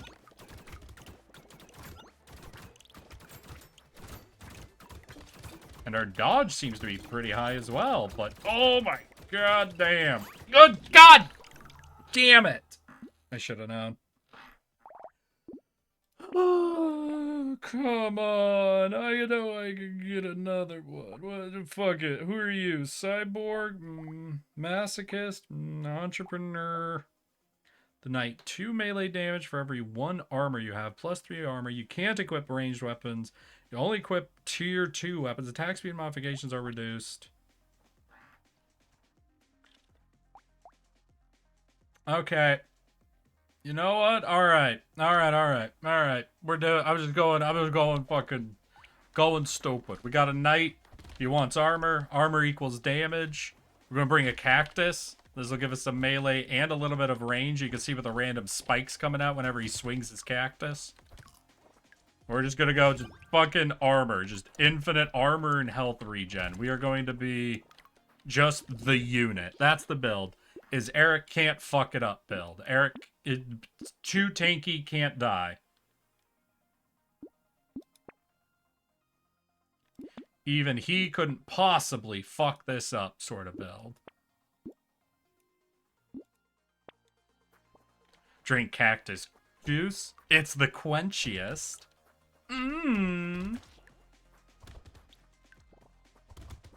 Never had cactus. Wonder how it is. When people do like the things where they show like stripping cactus or what the fuck ever, I really do wonder, because it's got a look of it, and it's like, I don't know if that's going to taste like grass or like celery, because I enjoy eating one of those things.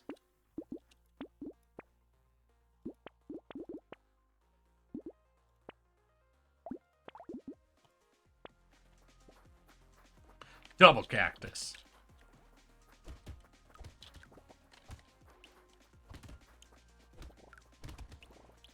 So wait, are those stats with something else? Oh, the spikes are actually from range damage stats. Okay, gotcha.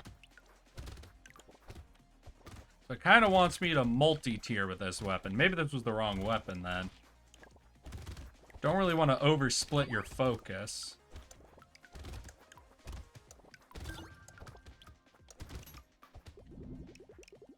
I know I've had it, but honestly don't remember what it tasted like. Huh.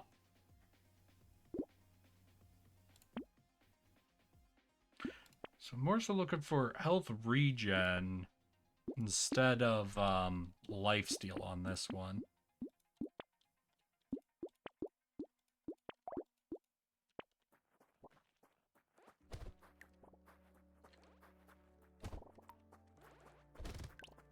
We're going for armor. We're taking very little damage, so we just want something consistent no matter what we're doing. That'll keep us topped off on those few times we get hit. And even though I think lifesteal is not as easily, like, controlled as health regen is, it's just more consistent, even if we're out of reach of things. So maybe the cactus is the worst item for that, because with all those projectiles, if each of those can proc lifesteal...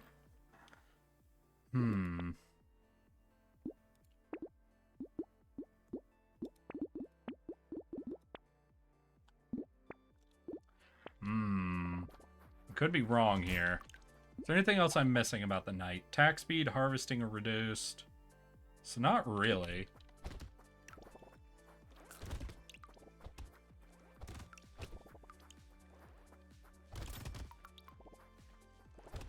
Oh, that does mean I'm going to have to go melee against the final boss. So I need to be more so considering him. This, like, projectile weapon, I don't think will be good against the final boss, because we'll just be swinging at him with our main weapon. So we're really just looking to tank him with armor and health regen and kill him as quick as possible. So we're actually going to look for weapons with higher damage multipliers on them. Yeah, we're probably going to swap off of this then and look for something with more of a high damage multiplier.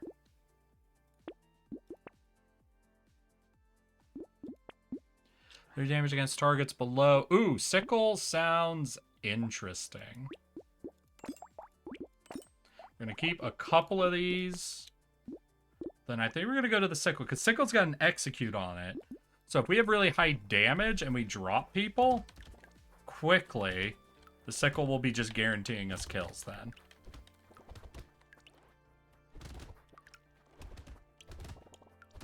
Could be really useful, especially against a final boss, just saying you have 30% less health, essentially. Unless it said something about not affecting bosses. Doesn't mention bosses.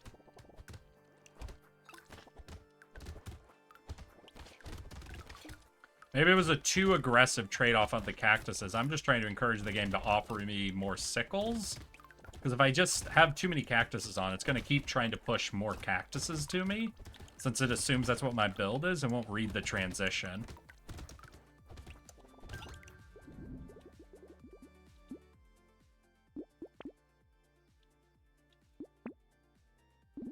Tardigrade. I shouldn't have grabbed Tardigrade. We're going for armor builds, so we're already taking reduced damage. We're nullifying a hit we already know we're going to be taking and shouldn't even care about. Fuck. But I can't not take the Tardigrade. It's me! It's me, Austin!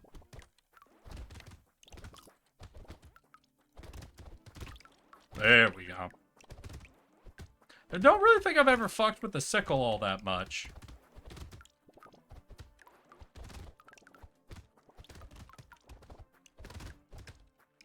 So I want to read that again. So, plus 30% damage against targets below 30% health. So it's not executing, it's dealing more damage once something's below a certain health threshold. And well, a third. It deals 1/3 more damage. Yeah, so it's really only 4 bosses, since almost any other minion you're essentially one-shotting. Huh. Interesting. We could take a pearl, take some armor. Could go for more enemies. And then we could take small fish, gives us bonus damage against things above a certain health threshold. And then we could look at trying to basically get sickles off of both sides, essentially. Ooh. Alright. That's dealing with the anglerfish already. 2-shot? Good.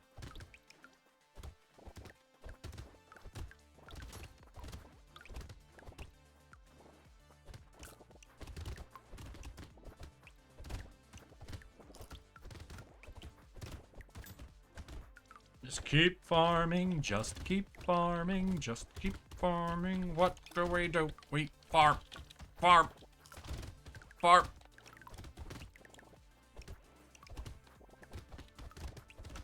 There we go. All right.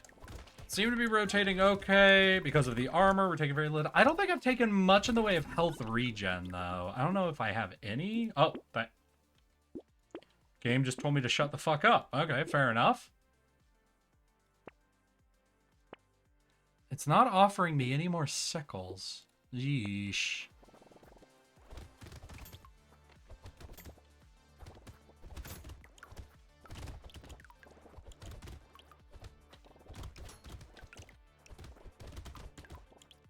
What was the sickle's passive thing? Oh, harvest. So it's a support weapon.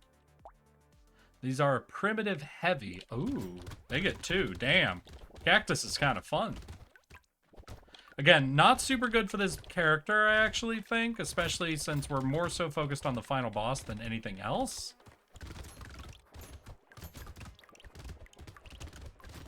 Especially with a tank build, but Cactus is a weapon to remember in the future, since it's a double dip and it does melee and range. So it can bleed pretty easily into a few different split builds. Even though a focus build's going to be more efficient, sometimes you just aren't offered everything you need for a focus build.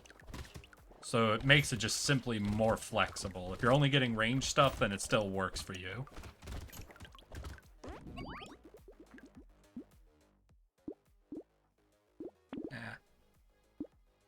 Take some more regen. Take a sickle.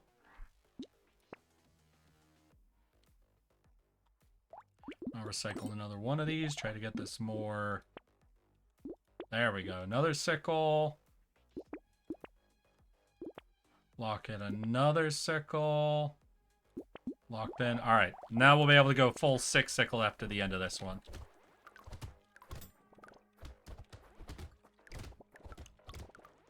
What's my armor at? Armor's at 12. We're not even at 50% less damage yet. Damn. I thought I was getting pretty good on armor, but I guess past few choices have mostly been about health regen, really, over armor. The problem is all the armor stuff tends to come with some weird negatives. I think that's probably what gets me a lot of time in this game, is a lot of the like bonuses you can get in the store, like all the ones that are about aggression, tend to come with fewer negative sides than anything else, and I'm just the type of person that's very loss averse. I don't like trading away stats for other stats. I like just getting all the pluses. I am weak. If there's a negative on it, I don't like it anymore. I know. All you min-maxes out there happy to trade away your stats. I'm fine if it doesn't want to give me all the stats. I just don't like it when it's taking them away.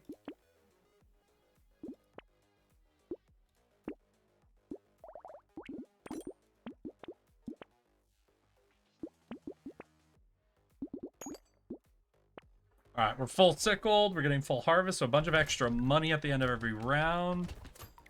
Sickle's pretty good for the execute, though still, I think, slightly lower on damage than I like right now. So maybe that's just because of the armored shrimp. Yeah, they are taking a little bit less. They might just be right below the breakpoint I would like. Also, flat damage bonuses are really good for this because we get that multiplier, the 30% once they're below a certain health threshold. So the higher our flat damage is, the more that 30% becomes. Alright, where are you running? Give me your loot. Give me the loot. Get rid of me. Got it. Ooh, I'm taking damage. Alright. Come on, I thought I had some pretty solid health regen, honestly. Yeah, we're above 1 a second.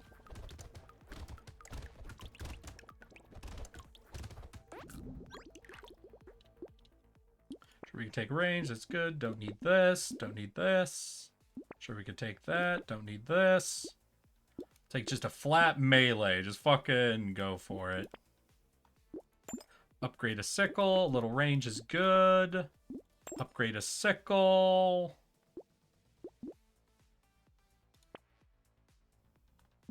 Ooh, we want that.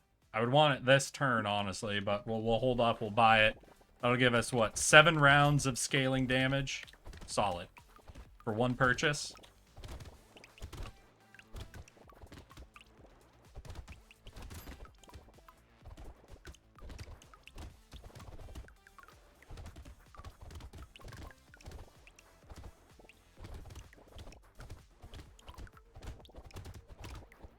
I also think a little bit more attack speed if we could get it. Just a smidge more. I feel like I'm attacking just too slow to keep up with hordes.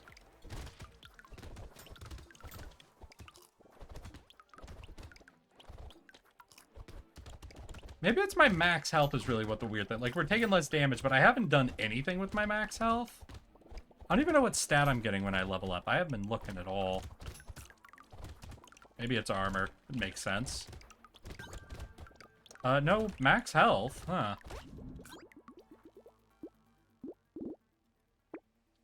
The armor, take that, take that.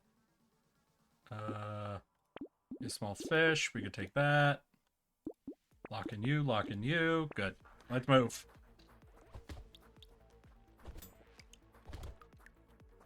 We're up to 70, which is fucking solid. So if we get up to 100, that does mean our fucking execute damage goes up to 130. Right now it's 70. So 30% of 70. Fuck. It's gonna be a little over 20. I don't think we're quite hitting 100 then, but we're relatively close.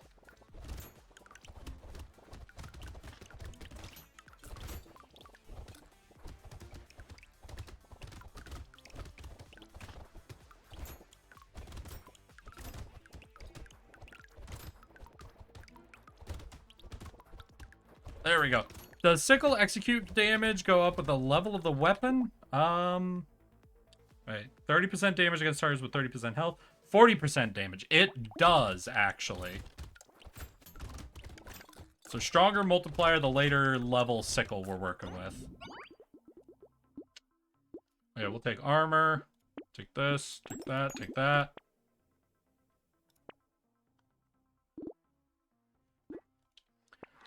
And red, so final form is 50% bonus damage once they're below 30% health.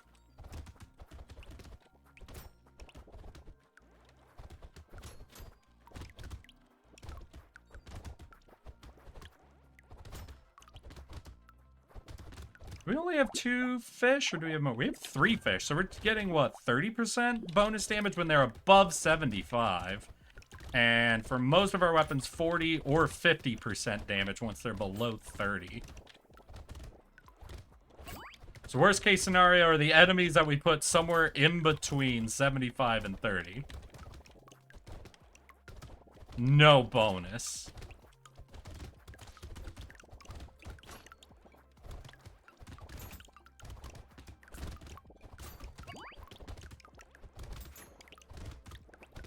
Though we do have, like, armor starting to go up a little bit. I still haven't really taken anything for max health, which I think I need to, especially if we're going armor health regen.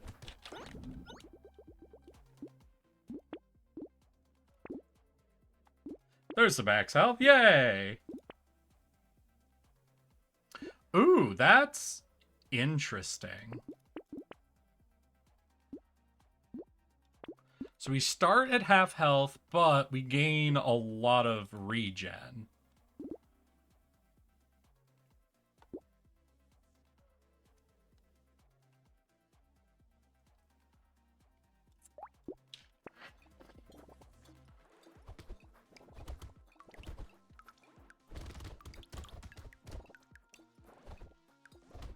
Why is our health purple? Did I do that? Did one of you do this? Why is my health bar purple? Which one of you did this? Do not appreciate. Okay, it's normal now. The fuck?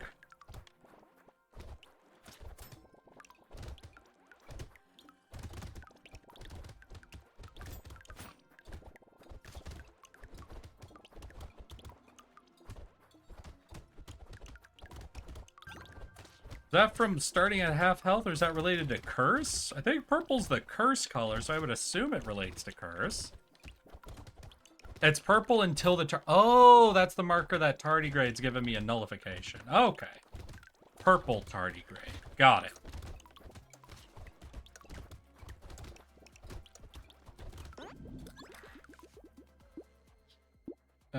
Yeah, you know what? A little bit of attack speed would be good. Upgrade another sickle. Ooh, lock in, lock in. Hell yeah, so we're gonna be at 4 red sickles then. Nope, get away from that. You cannot evolve!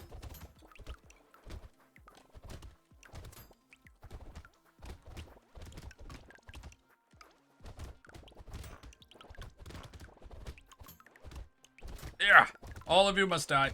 Please, we're harvesting out here. We're harvesting enemies.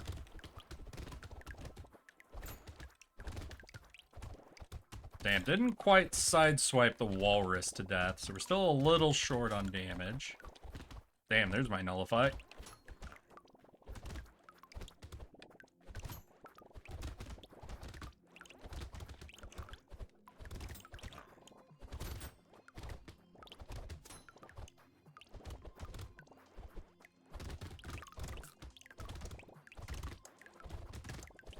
We got the trees. Oh, no chests in the trees. Damn.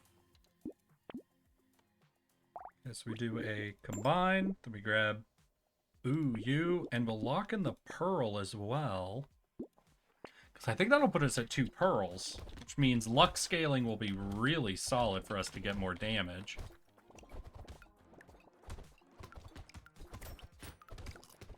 God, what's my armor even up to? This is like the class that just wants armor. I'm doing such a shitty job at focusing armor, in spite of playing the armor class.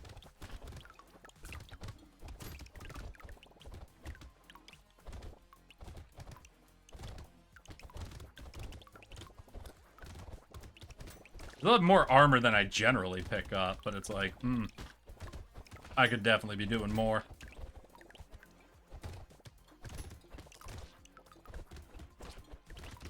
Ooh, shit. Okay, we take quite a bit there.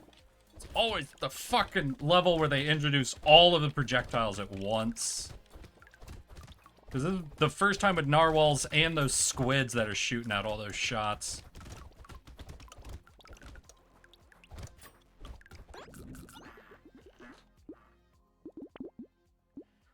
Cycle. Can I get... I guess we can get more HP regen. The pearl.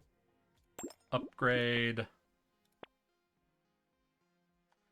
Yeah, we can lock it for that. I'm not doing lifesteal, I'm doing HP regen. What are we up to? 2 a second is pretty good, but no armor offerings. Yikes.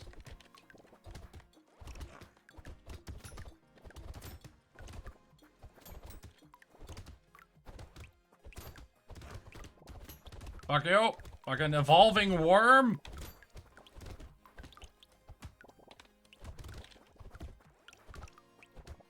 Oh shit, can we sideswipe sharks? I feel a little low on the damage for them, but it's definitely possible. Okay, just keep carving, just keep carving. But yeah, no, a boss is gonna shred me because I have to get into melee range, and I am not as tanky as I should be. Yeah, Exhibit A, not tanky.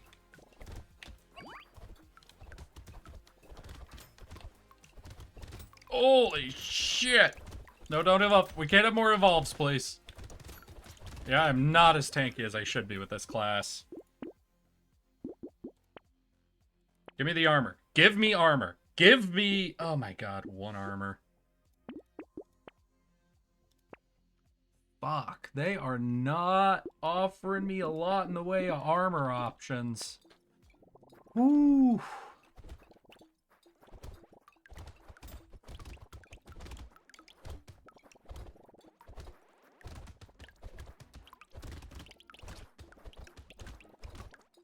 Take whatever we can, but god damn, I was expecting to be just like low damage, high fucking tank potential out here. That is not the way it's working itself up.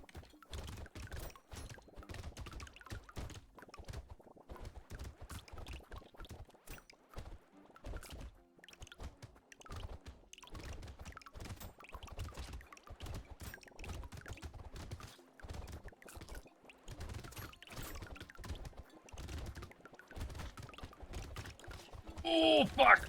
Oh, shit. They chase it. They chase it with all those goddamn projects. Stop with the fucking... Oh, man. All right. All right. Okay. Well, what is that? 1 achievement over the course of the day? No, no, no. Fucking rip. Absolute rip. Oh, well. I am the defeated. I don't know. I think I burnt all the skill on skillfully moving between a bunch of useless tangents today. I think I overplayed my tangential hand, as it were. And I think that's all I got. That's all I had in me.